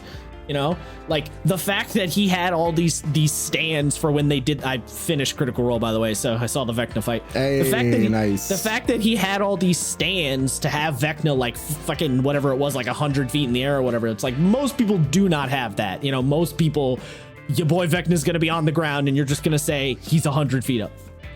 So I don't think the virtual part matters. I think the virtual part, it's easier to make virtual maps and stuff, but I just, it's just so. Okay, let me rant. Let me paint the scenario. Right, this shit gets me so tight. I have a cool set of monsters. All right, monster cool. Use this monster. All right, we got that part covered. How are players getting here? Okay, I know how the players are going to get here. It's at the end of the room, and in the room is the thing they need. So the players are going to have to get into this room. All right, cool. Problem solved. How do they get there? Have cool monster. Good. All right, I have a room. I want it to be about this big, and it's going to be long ways, and there's going to be a second level where there's going to be like a spellcaster up top, and then also there's going to be pillars they can hide behind, right? And I'm like, all right, cool. I got this like cool idea mapped out and everything, and then I cannot, for the life of me, find a map that fits the idea I want. So now I reconfigure my whole freaking idea because I'm like, well, I have this other map that's kind of close. Yeah, that shit drives me up a wall. So and then this is something as someone who plays on a lot of virtual tabletops, what I do now is I look at pictures of a bunch of maps and then I design my dungeons around those maps. I don't come up with, man, if only there was like a map about like, you know, an underwater dragon like hide lair, and I'll go on Google and I will just, you know, underwater lair, and I'll just pick one and then build the dungeon around that and make it work. Yeah, I do the same. I mean, okay, here's the thing. I do that too, but sometimes you just have such a specific vision of what you want the cool fight to be, you know what I mean? Like sometimes the idea is so specific that it's like you don't want to have to compromise. Well then, you know, then you have two options. You make the map yourself. No, look, this is not a problem. I know how to solve the problem. I'm just bitching. No, and I'm just stating this out to people who are in your same situation who are like, well, what do I do, guys? God, I mean, all right, give me the answer. So I feel definitely. Sorry, I just like a lot of this is sort of to each other. If it ever seems like I'm ever like telling you the obvious, it's usually not to you, it's to the audience at large. I mean, yeah, fair point. Right. But it's either, you make the map yourself, either via map tools, or if you're gonna artiste like some of us are, we can like draw it, or you throw money at the internet and someone will make the map for you. That's what I do. I'm subscribed to about 6 Patreons for map making. Yeah. Or you can commission someone too, if you want it more personalized. Yeah, you could. Yeah, but that's that gets expensive quick. Oh yeah, especially if it's every single map you want to do. Right, yeah. No, I mean, I wouldn't do it for every map anyway, right? Like most of the time, Matt, your method of like going online and finding a map and then designing around the map you found, most of the time I am okay with that. But sometimes I just like the vision is so clear in my head and then I just and I'm like, oh, yeah, all right, cool, fuck me, you know? Yeah, it's one of those things where it's like, not that way. It's like, all right, I gotta cut corners somewhere. I guess my ideas, I'll just jam them in here or throw them away. I mean, this is why, this is one of the reasons I like running a game like Dungeon World, because I don't need a map, so I can just describe. Right. So, well, because then, sorry, go for it. So do you want to learn a little strat that I've started doing when all else fails? I will literally look up the game that you run is Greek themed. I will literally look up Assassin's Creed Valhalla map screen grabs, because chances are people have probably taken skyline, like bird's eye view shots of the map anyway. And I had one area that I was doing for like a siege attack in my game, and I literally looked up like Rainbow Six maps, and I found some good stuff. Or I looked up Mad Max, like the game maps for that, and that also yielded some good results. So like, it's a weird sort of way of going about it. Yeah. I think when I started doing my first campaign, like the first few sessions, someone actually posted like 300 images of from the sky view of The Witcher 3 when that came out. What? And so I literally used a shit ton of Witcher 3 material for the first chunk of my game. I'll try and find the link. It's somewhere in my computer. Fucking dope. But yeah, so like my players were like, when they first went into a big city, it's like, man, this looks like Novigrad. I'm like, no, this is totally original. This is Novigrad. Yeah, with an M.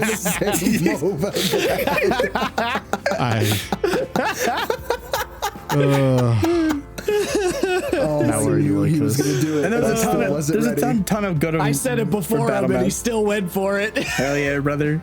Novigrad. That's right. Novigrad. Oh my god. Yeah. Yeah, video games. Yeah, definitely very. That is definitely an interesting one, and it's funny. I never really thought it. It's funny because I'll look up video game images for like, general aesthetic inspiration, but I never considered just for a map.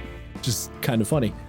Yeah, so that's definitely a big one. I think the terrain like the example Matt used. Can I smash the structure of the building to like bring it down on the dudes on the bridge? Like that kind of shit, like interesting terrain definitely helps with combat. Another thing that I wrote down is, and this idea, I feel like I either had or have heard this idea prior in other places, and video games definitely do this, but MCDM really cemented this. And for the internet, MCDM is the company run by Matt Colville. He made the Kingdoms and Warfare and the Strongholds and Followers books, which are supplements for 5e. They were before Critical Role. Strongholds and Followers was like the most successful Kickstarter ever. So basically, they're kind of like a Kobold. They're a fairly recent company that's kind of like Kobold Press, making 5e supplements. Anyway, one of the big things they just actually, as of recording, just like yesterday, I think, they announced they're doing a monster book. And one of the things that Matt Colville makes a big deal about that he came up with and he thinks really helps to make monsters interesting is this thing he calls action-oriented design, which I don't think is a great name, by the way, just as a complete aside. I don't know about you, Matt, but it's kind of a whatever name. I guess. I don't know. I think it just sounds kind of There goes our Matt Colville guest. Let's go. I mean, I don't know. I feel like it fits in line with like legendary actions and legendary resistance. It conveys the point. It just, I don't know. But anyway, so action-oriented design, action-oriented monsters is basically the idea that for the first couple of turns, because one of the things Matt Colville recognized is he's like, well, your monsters only are gonna last 6 rounds. Like 6 rounds would be a lot for a monster to last, right? So you want to have them do big cool things in the first couple of rounds to make the boss fight feel cool. This is mostly for boss fights. So action-oriented monsters, essentially they have abilities that they do on turn 1, turn 2, and turn 3, but they only do those abilities once. They're big abilities, but they only use them once. So I think that's another interesting, tell me if you guys agree. I think another interesting way to get at making combat interesting is to have your monster, your enemy, your opponent, your boss, your rival, whatever, have like a big attack that they do, and it's like, oh shit, that was crazy, but they only do it the one time, right? And then they do another attack, or maybe that's just it, they had the one thing, I don't mean to detract from what you're saying, but I actually, that is basically a must for me whenever I'm designing a boss fight or something. Like every boss has their oh shit move. Like they never ended up fighting this character. They actually befriended him, and he's helping them with like the big war thing they're doing right now. But one of the characters is like a super powerful telekinetic, and his like one-hit kill move, it works kind of like a banshee. It just drops you to 0 HP instantly if you fail a saving throw, but he can only do it once a day. Right. Or when they fought like this Wendigo skinwalker thing in like round 1, it used an ability similar to Wall of Thorns to like split the field in half and to freeze everyone solid. And like I could make it do it again, but that kind of defeats the point of it being the whole like, oh, you're approaching me sort of move. Yeah. Well, also, and an ability like that, right, is particularly cool because now you have a big oh shit attack and you're changing the terrain, right? So now you're hitting 2 points of things that make fights interesting. So yeah. Did it also regen some health? Like midway I've through also the fight? done that with bosses. Yeah, there's that. I mean, yeah, the mythic action like turn to second phase thing. That's a big one. Oh my god. I don't know. I mean, Sam, have you ever played around with that idea of like big ability but they only use the one time thing? Yeah. Yeah. Okay. Yeah, I've thought about it. Yeah. That I definitely. The only thing there is the only kind of I think pitfall is two pitfalls I guess. One is it's really easy. There's a couple of ideas when you're designing an ability like an action-oriented type thing like that. There's going to be a couple of ideas you're going to have that you're going to be like, oh, that's a good idea. And then you're going to want to reuse it a couple of times. And then it's going to get kind of like samey. So like, for example, a really easy one is to have the boss summon minions halfway through the fight or whatever, turn 2, here's some minions. That's a really easy one. But you don't want to do that too much, otherwise it's going to get real annoying real quick. Oh yeah. I feel like my game I ended up overusing minions a lot on my players and it's totally and then totally after a while I stopped using them except for like very very big fights or very big like boss fights. And sorry, I didn't mean to cut you off. I believe Matt Colville himself said, if you want to do the minions thing, a good way to displace it is to make it so that they have to roll if they get the minions in. And that's how I've basically done it the whole time. Yeah, it's that's like, if they roll above like a 10 on a D20 roll, no modifiers. If they roll like above a 10, then they bring in 1d4 minions. So it's kind of like a recharge ability, right? Not really a recharge. It's a because it's the same vein, like sort of, yeah. Well, like a recharge is like they start with the ability and then they have to try to get it back, whereas you have to try to roll to do it in the first place, right? It's a proc more than a recharge. That's definitely an interesting. Yeah. But and then the other sort of pitfall to the like I have a big cool ability but I'm only gonna use it once kind of thing is big cool abilities are fun, right? But as we just established, you're only using them once, so if they don't leave a lasting impact, that kind of sucks. And also you still it's still just an ability a monster is using, which is not that different than right like monsters are using monsters, opponents, whatever, adversaries are always using abilities all the time. So it's not that big of a shakeup, right? Depending. Now, if it's an ability that changes the terrain, if it's an ability that like totally shifts something crazy, if it's an ability that like summons a really special minion, then you're getting into like, all right, now we're spicing things up. But there is the potential of just being like, oh, it's just a big attack, and it's like, all right, well, that didn't add that much, So there's that too. And I'm trying to remember if anybody goes on the DM's Guild, Anne Gregerson, she's kind of come up with a bunch of these bloodied conditions, and she's made 3 of them so far: Monster Manual, Vol's Guide, and Mordenkaim's Tome of Foes. And she's taken she's taken the 4E mechanic of when a monster is bloodied, i.e. when they're at half health, they get new mechanics, and kind of like they enter rage mode. They're trying to like survival. You're trying to survive right now from the players, and a lot of them, she's done it with like every monster, which is very cool. I'm definitely thinking about using those next time I run a game. That could be like another fun mechanic. Like, all right, you notice the monster's very weakened, and all of a sudden it starts raging, and it's like, oh no, like going Super Saiyan mode because it's so beat the fuck up. Yeah, that's definitely. I mean, bloodied is essentially kind of a modified version of like I do a big attack, right? In a funny way. Yeah. Because you're sort of unlocking your attack. Yeah. But so the other thought I had is, and I'm a little shakier on this one. So tell me if you guys think this one matters or not. The idea of I put it as moving the pieces in quotes sort of, moving the pieces on the board. Do you feel like it makes a fight more interesting if either the players or the opponent, either or, have abilities that force people to move around?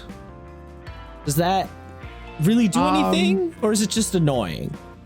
I think it depends on who you use it on, because like if you use it effectively, like for instance, it's not a big dumb beast.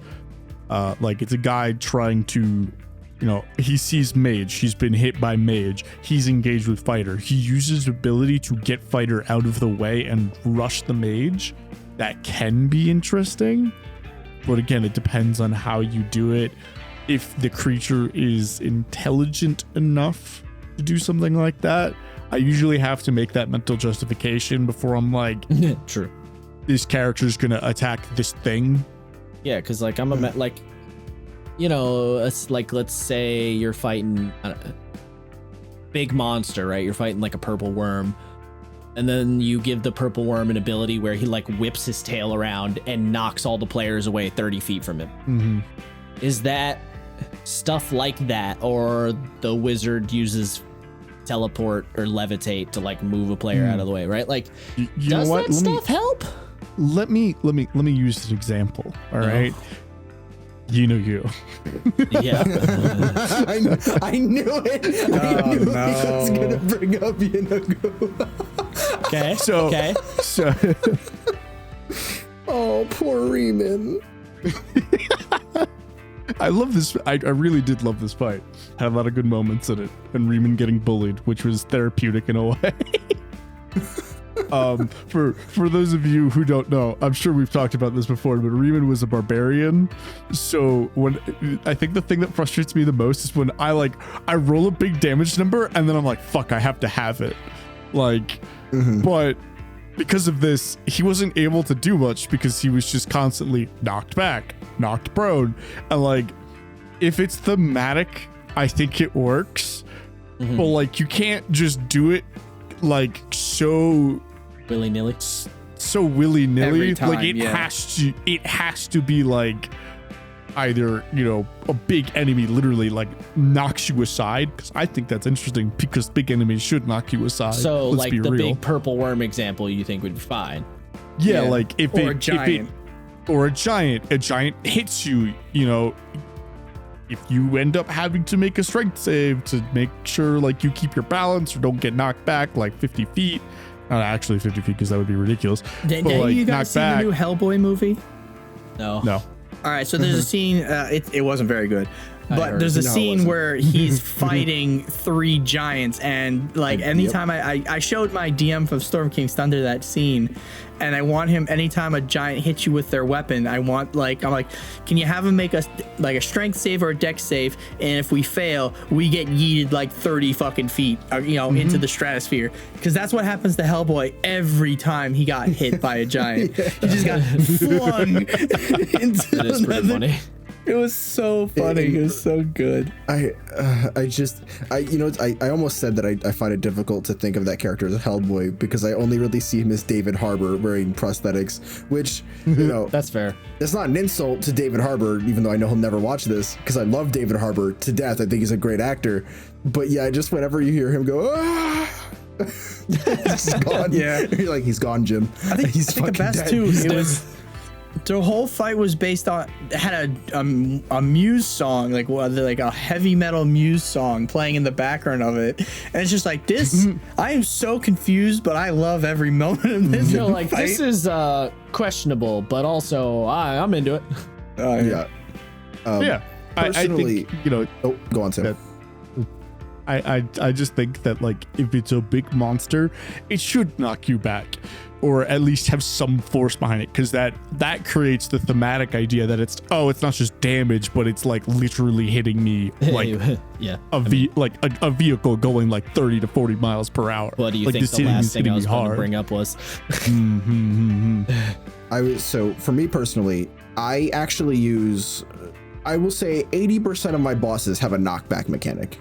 Even if it's not a big one, even if it's only knocks them back 10 feet, because, you know, to me, when they're like, you know, they lack size, but again, based on the setting, it's like, if you're fighting a super mutant, I'm sorry, that super mutant can rip a car door off and then beat you in over the head with it. You know what I mean?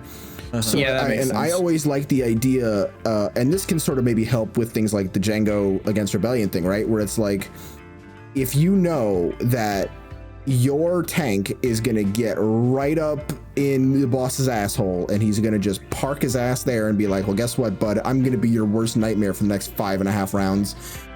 If that whole enemy's thing is that every time if they're like Sauron, right? Like, think about it like that. Every time Sauron hit somebody, they went flying just because that's how cool Sauron is. And, you know, ultimately it does nothing to the players, right? Because the creature's forcing their movement. He can't make attacks of opportunity against them.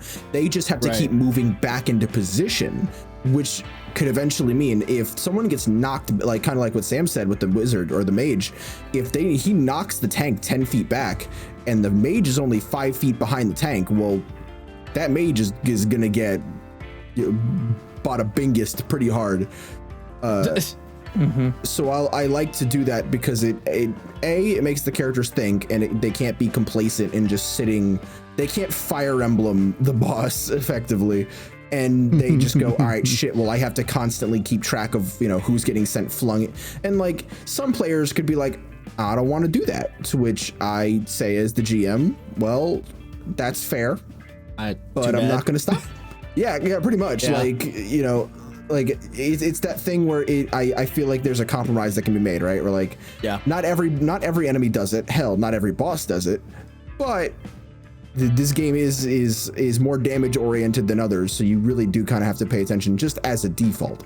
And also, like, you probably shouldn't be spacing out during combat anyway. You know, fine. Your GM probably put a lot of work into that combat, and if you're just like, I don't know what's going on, I don't really care, it's kind of fucked up.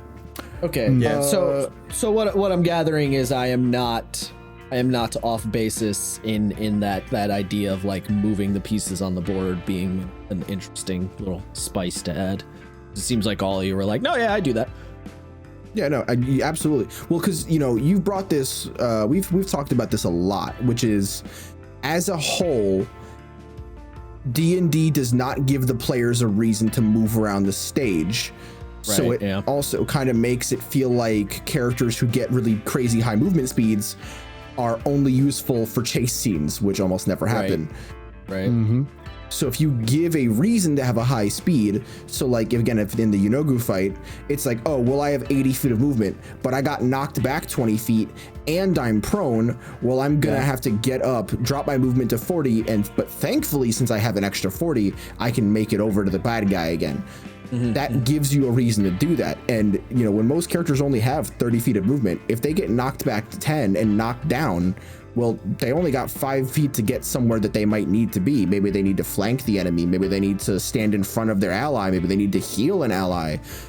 Maybe they need to get into an advantageous position so that they can do a thing the next round, you know, like the help action, you know, that thing that no one ever uses. I have one player that uses it, and he only uses it because it's a bonus action. And I'm like, I'm so proud of you for thinking about the action economy the way you did. Brett, I'm talking about you. Of course it's Brett. Of course it's Brett. It's me, your boy, back at it again. I'm not even surprised. That's funny. Yeah. Okay. It's not just I have a player. Her name is Moon, and every fight, just because she knows the way that I am, she's like, I pop my move so I can't have my movement changed. And I'm like, you know what? I'm so fucking proud of you. You're such a fucking legend. I mean, that's fair, right? I love you, Cass. Yeah, and you know, it's funny. So I think in basically all those examples, I think we really hit upon the big cruxer, though. The one that I think I wrote this down. I thought about this and I was like, I think this is important, but let's see. Maybe I'll change my mind at the end of the discussion. No, we just doubled down on what I was already thinking, honestly. And we said this before, but round back around, that idea of reinforcing the theme, right? Because I was like, oh, is moving the pieces a fun thing? And Sam goes, well, if it's a big monster, then it makes sense and that's cool. And I'm like, oh, okay, so what you're saying is the theme is the mechanics are reinforcing the theme, and so it feels satisfying. So yeah, I think that might be the biggest clincher for me, and I think that is the reason that a lot of the time, both me and I think a lot of people get frustrated with 5e is this is the theme of this monster, and then his mechanics don't back it up. And I mean, even Sam talking about, oh, I'll make an ability on the fly. Well, how is Sam deciding that ability? Oh, well, he's looking at the theme and the fiction of the monster and how it should feel, and he's deciding that ability based on the fiction and theme of the monster, thus reinforcing it, thus it become monster cool. Because monster you're cool. adding, right? Like, you know, so if we fight Kung Fu Monk Man, and I forget exactly what he did, but there was basically a point where he just like machine gun punched the shit out of Yato. And I don't know if that was like what you did on the fly or not, but the monk dude doing a machine gun punch and taking a bunch of your health away is like, oh yeah, well, of course, that reinforces the theme because he's a crazy monk man. He can attack really fast and he can punch really hard. So it makes sense, reinforces the theme. Now monster cool because monster hit a whole bunch and do the thing he's supposed to do. You know? And I think another conclusion I've come to on this whole idea of like reinforcing theme and stuff too is shit, you know, I just had another realization. Having an interesting terrain can also reinforce the theme of your monster, right? Like the dragon's lair is designed in such a way that the dragon can fight efficiently. Yeah. It really is the clincher, I guess. And I think that's the thing I'm going to try and focus on. And I think the big conclusion I'm coming to is, yeah, just sort of disobeying the rules if it means that the theme will, the feel, the fiction, the theme will be better. Is just being like, I don't care if the monster can't do this. I'm just going to make him do this because it'll feel cool. I think is really kind of. I think, yeah, the rule of cool kind of. Yeah. But for the dungeon master. Yeah. Well, the rule of cool. And you know, Right. the funny thing too is, and this is kind of hilarious, right? But like, if I make an ability up for like an enemy on the fly if I make if I'm prepping and I make up an ability for an opponent on the fly that they did not, I said on the fly again when I didn't mean to, god damn it. If I'm prepping and I'm making an opponent and then I give them an ability that they do not actually have normally, right? If I add to their like stat block, I'm actually totally fine. Like that doesn't break the rule in my mind, which is because I'm doing it ahead of time, which is kind of funny. So I think what I need to do is just probably lean into that more to make it feel comfortable to me. And I what I was going to say before is I think that's why a lot of people get disappointed with dragons. Right?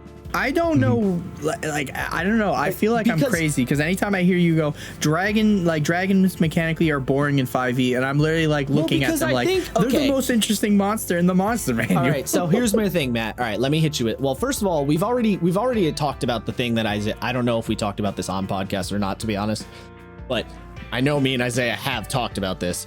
First of all, the fiction of the way dragons are in the Forgotten Realms in the first place.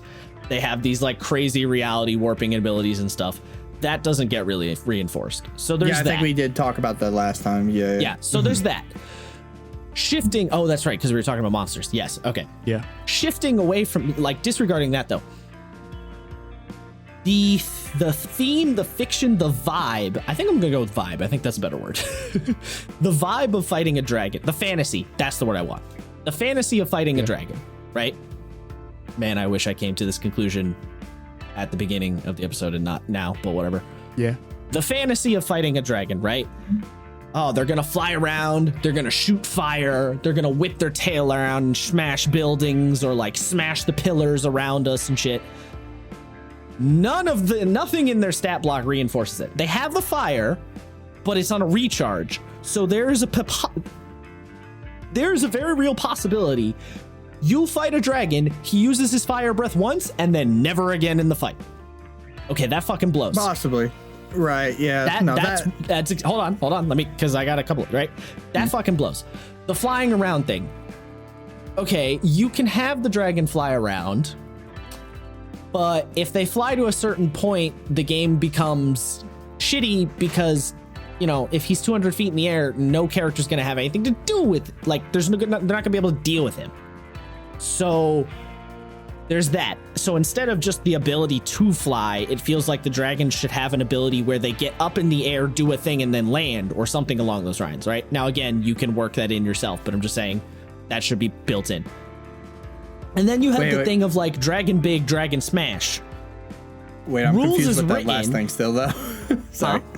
Sorry, I didn't want to interrupt last, but the last thing. What do you mean there should be a thing where they fly in and land? So like I almost feel like dragons should have some kind of ability where they like take to the skies, do some kind of an action, and then it says in the ability they have to land after this or whatever. Because it's not fun to just have them fly up in the sky and never come down, right? Like that's not the point. The idea, the fantasy of fighting a dragon is they're going to do like swooping attacks, and you're going to have to either A, find a way to ground them, or B, get into a situation where their swooping attacks are ineffective. But rules is written, I can just have the dragon fly up in the sky, wait for his breath weapon to come back, and then just breathe down on you and never come down, right? So like, yeah, you can, but right. I'm not saying you're going to. I'm just saying, like, my point is, you have to look at it very literally first, so you can deconstruct it, right?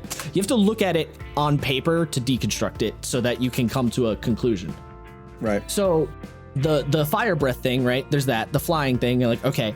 Then there's the tail thing. Now they have a tail whip. They have a tail whip attack, and you're like, okay. Rules is written. It hits one person. It's not a big AoE thing. It doesn't do any sort of environmental damage. It doesn't knock anyone away. It's just a hit, right? Their tail attack is just bludgeoning damage, and that's it. It's like the fantasy of a dragon is that, oh, the dragon's pissed off. He whips his tail. He hits 3 adventurers at once. They go flying 10 feet, 20 feet back, and also he smashes part of the wall, so some rocks fall, right? So it's like, how do we give him an ability that lets him do all that? Well, he kind of does. In what not way? Tail. So not the tail knocking people prone. That again, yeah, that should have been something that they had, but they do have the legendary action wing attack. Yes, the wing attack's not bad, but so this is a funny thing too. The wing attack is not. I mean, I literally cannot think of a fantasy, like an example of a dragon in a different form of media where they like beat their wings and everyone like falls over. That's like a griffin attack to me, you know? No, that's Monster Hunter. Monsters do that. Yeah. Monster Hunter. Okay, that's true. I guess Monster. That just Actually, doesn't. The wing. That particular example feels kind of not very dragony to me. I guess. Well, I don't know. So actually, I just realized this. Elden Ring, Fortisax, the lightning dragon, does that, where he'll beat his wings and the player will get, it doesn't do any damage, but they get sent flying back and they'll be knocked on their back for a few seconds, which, you know, in game like Elden Ring is basically just a guaranteed way of getting smoted. Right. Yeah. I mean, sure. I mean, I'm not saying it doesn't. I'm not saying the example doesn't exist. I'm just saying when I think of cool things dragons do, that one is not first on my list, you know? Right. So, Well, but the tail I attack. disagree, but I understand. yeah. I mean, Same. Sure, there's examples. I get what you're saying.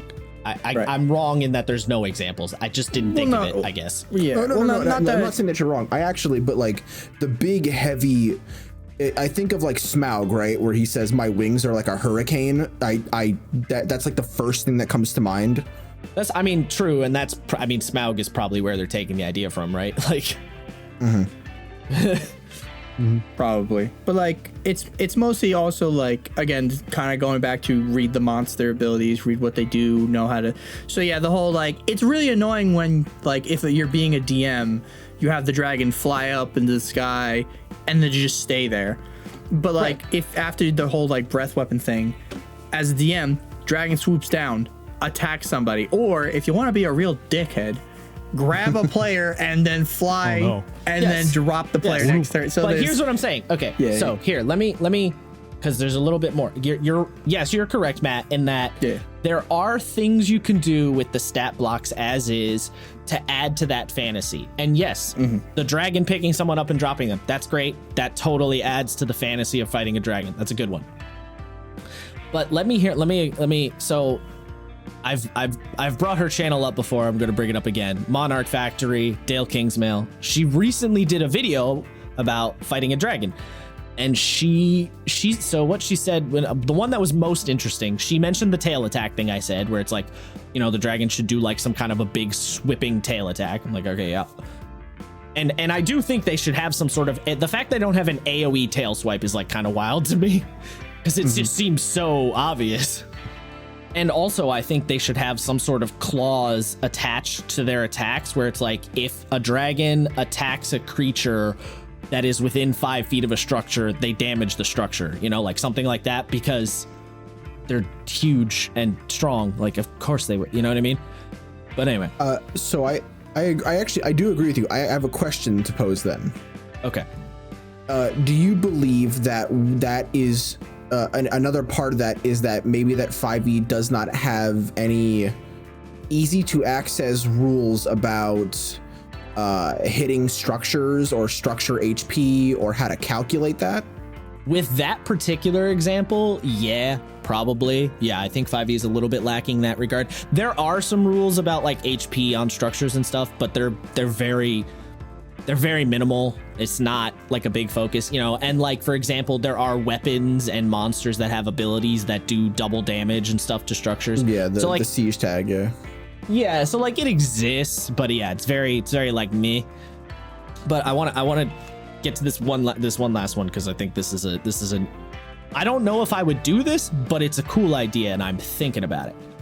So in her video, Dale mentions, she was like, a big part of the dragon is the breath weapon. Is like, but it feels kind of shitty that, paraphrasing, but it feels kind of shitty that the breath weapon has a recharge. So she goes, I don't think you should have a recharge on the breath weapon. And of course, my initial thought was like, are you crazy? Like, that would be so OP. And she's like, hear me out. And she goes, it should be like a Dark Souls boss. And I'm like, okay, I'm listening. And what she said was, there shouldn't be a recharge on the dragon's breath weapon. Instead, the dragon tells you when they're about to do the attack. So she was like, on the turn before the breath weapon, their throat starts to glow red, or like their throat starts to engorge as they build up the fire. So then you as a player have a turn to be like, oh shit, I need to get out of the way and do the thing. And then the dragon lets the breath weapon loose on their next turn. And that I was like, okay, that's actually pretty genius, because that reinforces the fantasy of like, they're using a breath weapon, they're burning shit down. And it reinforces that cool, like the idea of the knight fighting the dragon who has to like roll behind the pillar to not get torched alive by the dragon. Like, it does that. And it uses video game tactics, which is like, yes, hello, more of that always. Because I think video games have so many great ideas that tabletop games should steal. But yeah, like, most importantly, it really reinforces the fantasy of a threat that a dragon is, because you're constantly using this fire. You're constantly having to deal with it. It's like, those sorts of things. And that's just one example with a dragon, obviously. And again, I don't even know if I'm necessarily going to use that idea, but I like it, Yeah. No, I like it too. I think the only thing, just as playing devil's advocate, for the players, that might be a lot of like, yeah, you're signaling to them that, hey, next turn it's going to do the thing. But some players might end up still getting hit in the crossfire, not, for whatever reason, the situation. Right. And if the dragon is every other turn, if you're a dickhead DM, every other turn the dragon's going to be using the breath weapon, which is I believe she said every 2 turns.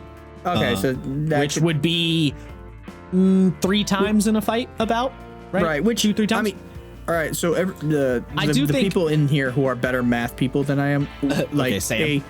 Sam. Wow. Okay. So, what is the percentage of rolling a 5 or 6 on a D6? On a D6? Yeah. 33%. 33%. Okay.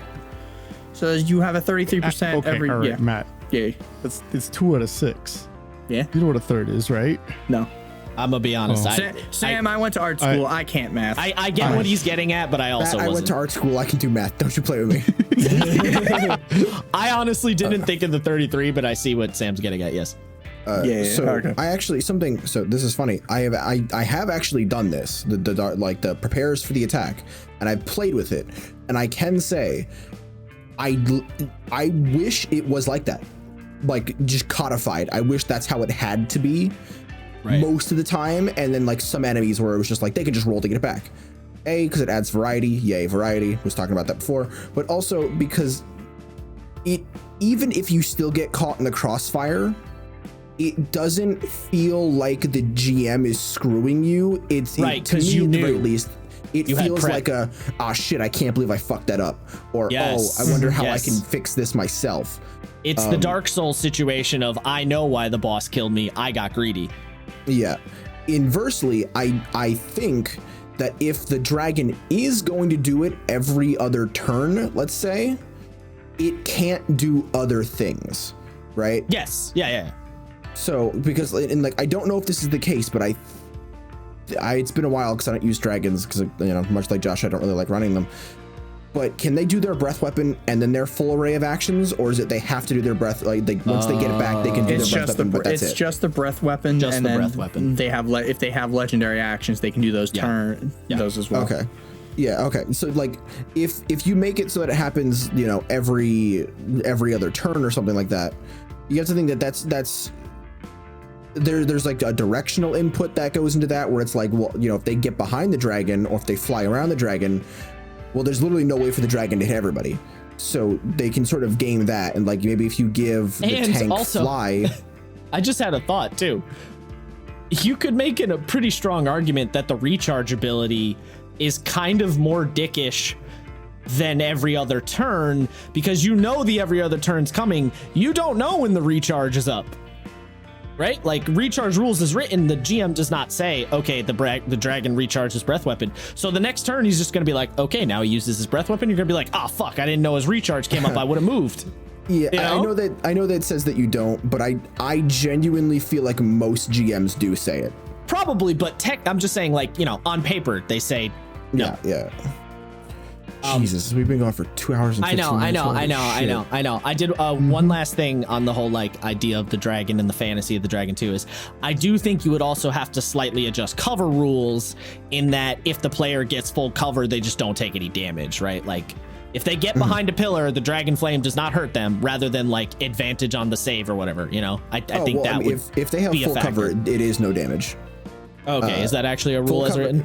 Yeah, full cover is no damage unless the ability says it goes around structures. Oh, okay. I didn't know about that. So then, yeah, yes, full cover to me is if it is one size larger than you, then full cover. Yeah, it's because full cover comes up so rarely, that I forgot. Because I know half cover you get like advantage on the deck save. Half cover +2, 3/4 +5. Yeah. Or no, 3/4 is advantage. You're right. My bad. Yeah. But anyway, yes. So as I pointed out, yeah, we're going a little long. I had a feeling this was going to happen because, Yeah. I think it's good though. I think I rather selfishly, I think I got the brain juice flowing, and I think I reconfirmed some thoughts I was having, which is good because I was in that space where I was like, am I crazy? But no, I think it's good that it reinforced like, oh no, okay, I was on the right track. So hopefully my next fights won't suck doo-doo balls, because the last 3 I've been angry. not because of you guys, just mad at myself. Didn't feel like you could have accomplished your true potential. Yeah, I don't know. Something like that. I don't have any real closing thoughts on this one, because this has just been me trying to use you guys as material anyway. So I don't know. You guys give a couple closing thoughts. I got one. Go ahead. Monster cool. I mean, yeah. I have one. Uh-huh. Where are the monster girls? Where are they? This is a real question. Elon Musk, why have you not made us cat girls yet? I gave up on that man making us cat girls long ago. And also, all right, everybody goes on about cat girls this, cat girls that. What about the rat girls? I know. I'm sharing Matt, the same brain cells today. My brain is trying not to go to the Chippendale Rescue Rangers right now, but oh my goodness. Matt, do you have anything to add? Go back to when I was talking earlier and follow the steps I said, because right now my brain is like, all right, fair enough. It'd be like that thinking sometimes. about rat girls. Rat girls. Yep, all good. It don't be how it is, but sometimes it do. It do. We're gonna put that on a shirt. Right. It does. Well, in that case, hit us give us the follow on the Twitterverse, hit the subscribes on the YouTube verse, and I don't know, leave a little comment if you have any like ways that you make your combats particularly interesting. Again, system agnostic, just ideas in general to make combat cooler. Because I think I guess it's not important if you're not playing a combat heavy game, but since most of us do, it's important. Yeah. Okay, players, now you can come back. Yeah, players, now you can come back. We're not. We're less put mad that at as you, a I chapter. Actually, you know what? Players, Just come you back can for the come next back now. episode. It's a little late now. Wait, is it my turn next episode? Shit. Oh fuck, we're leaving. Bye.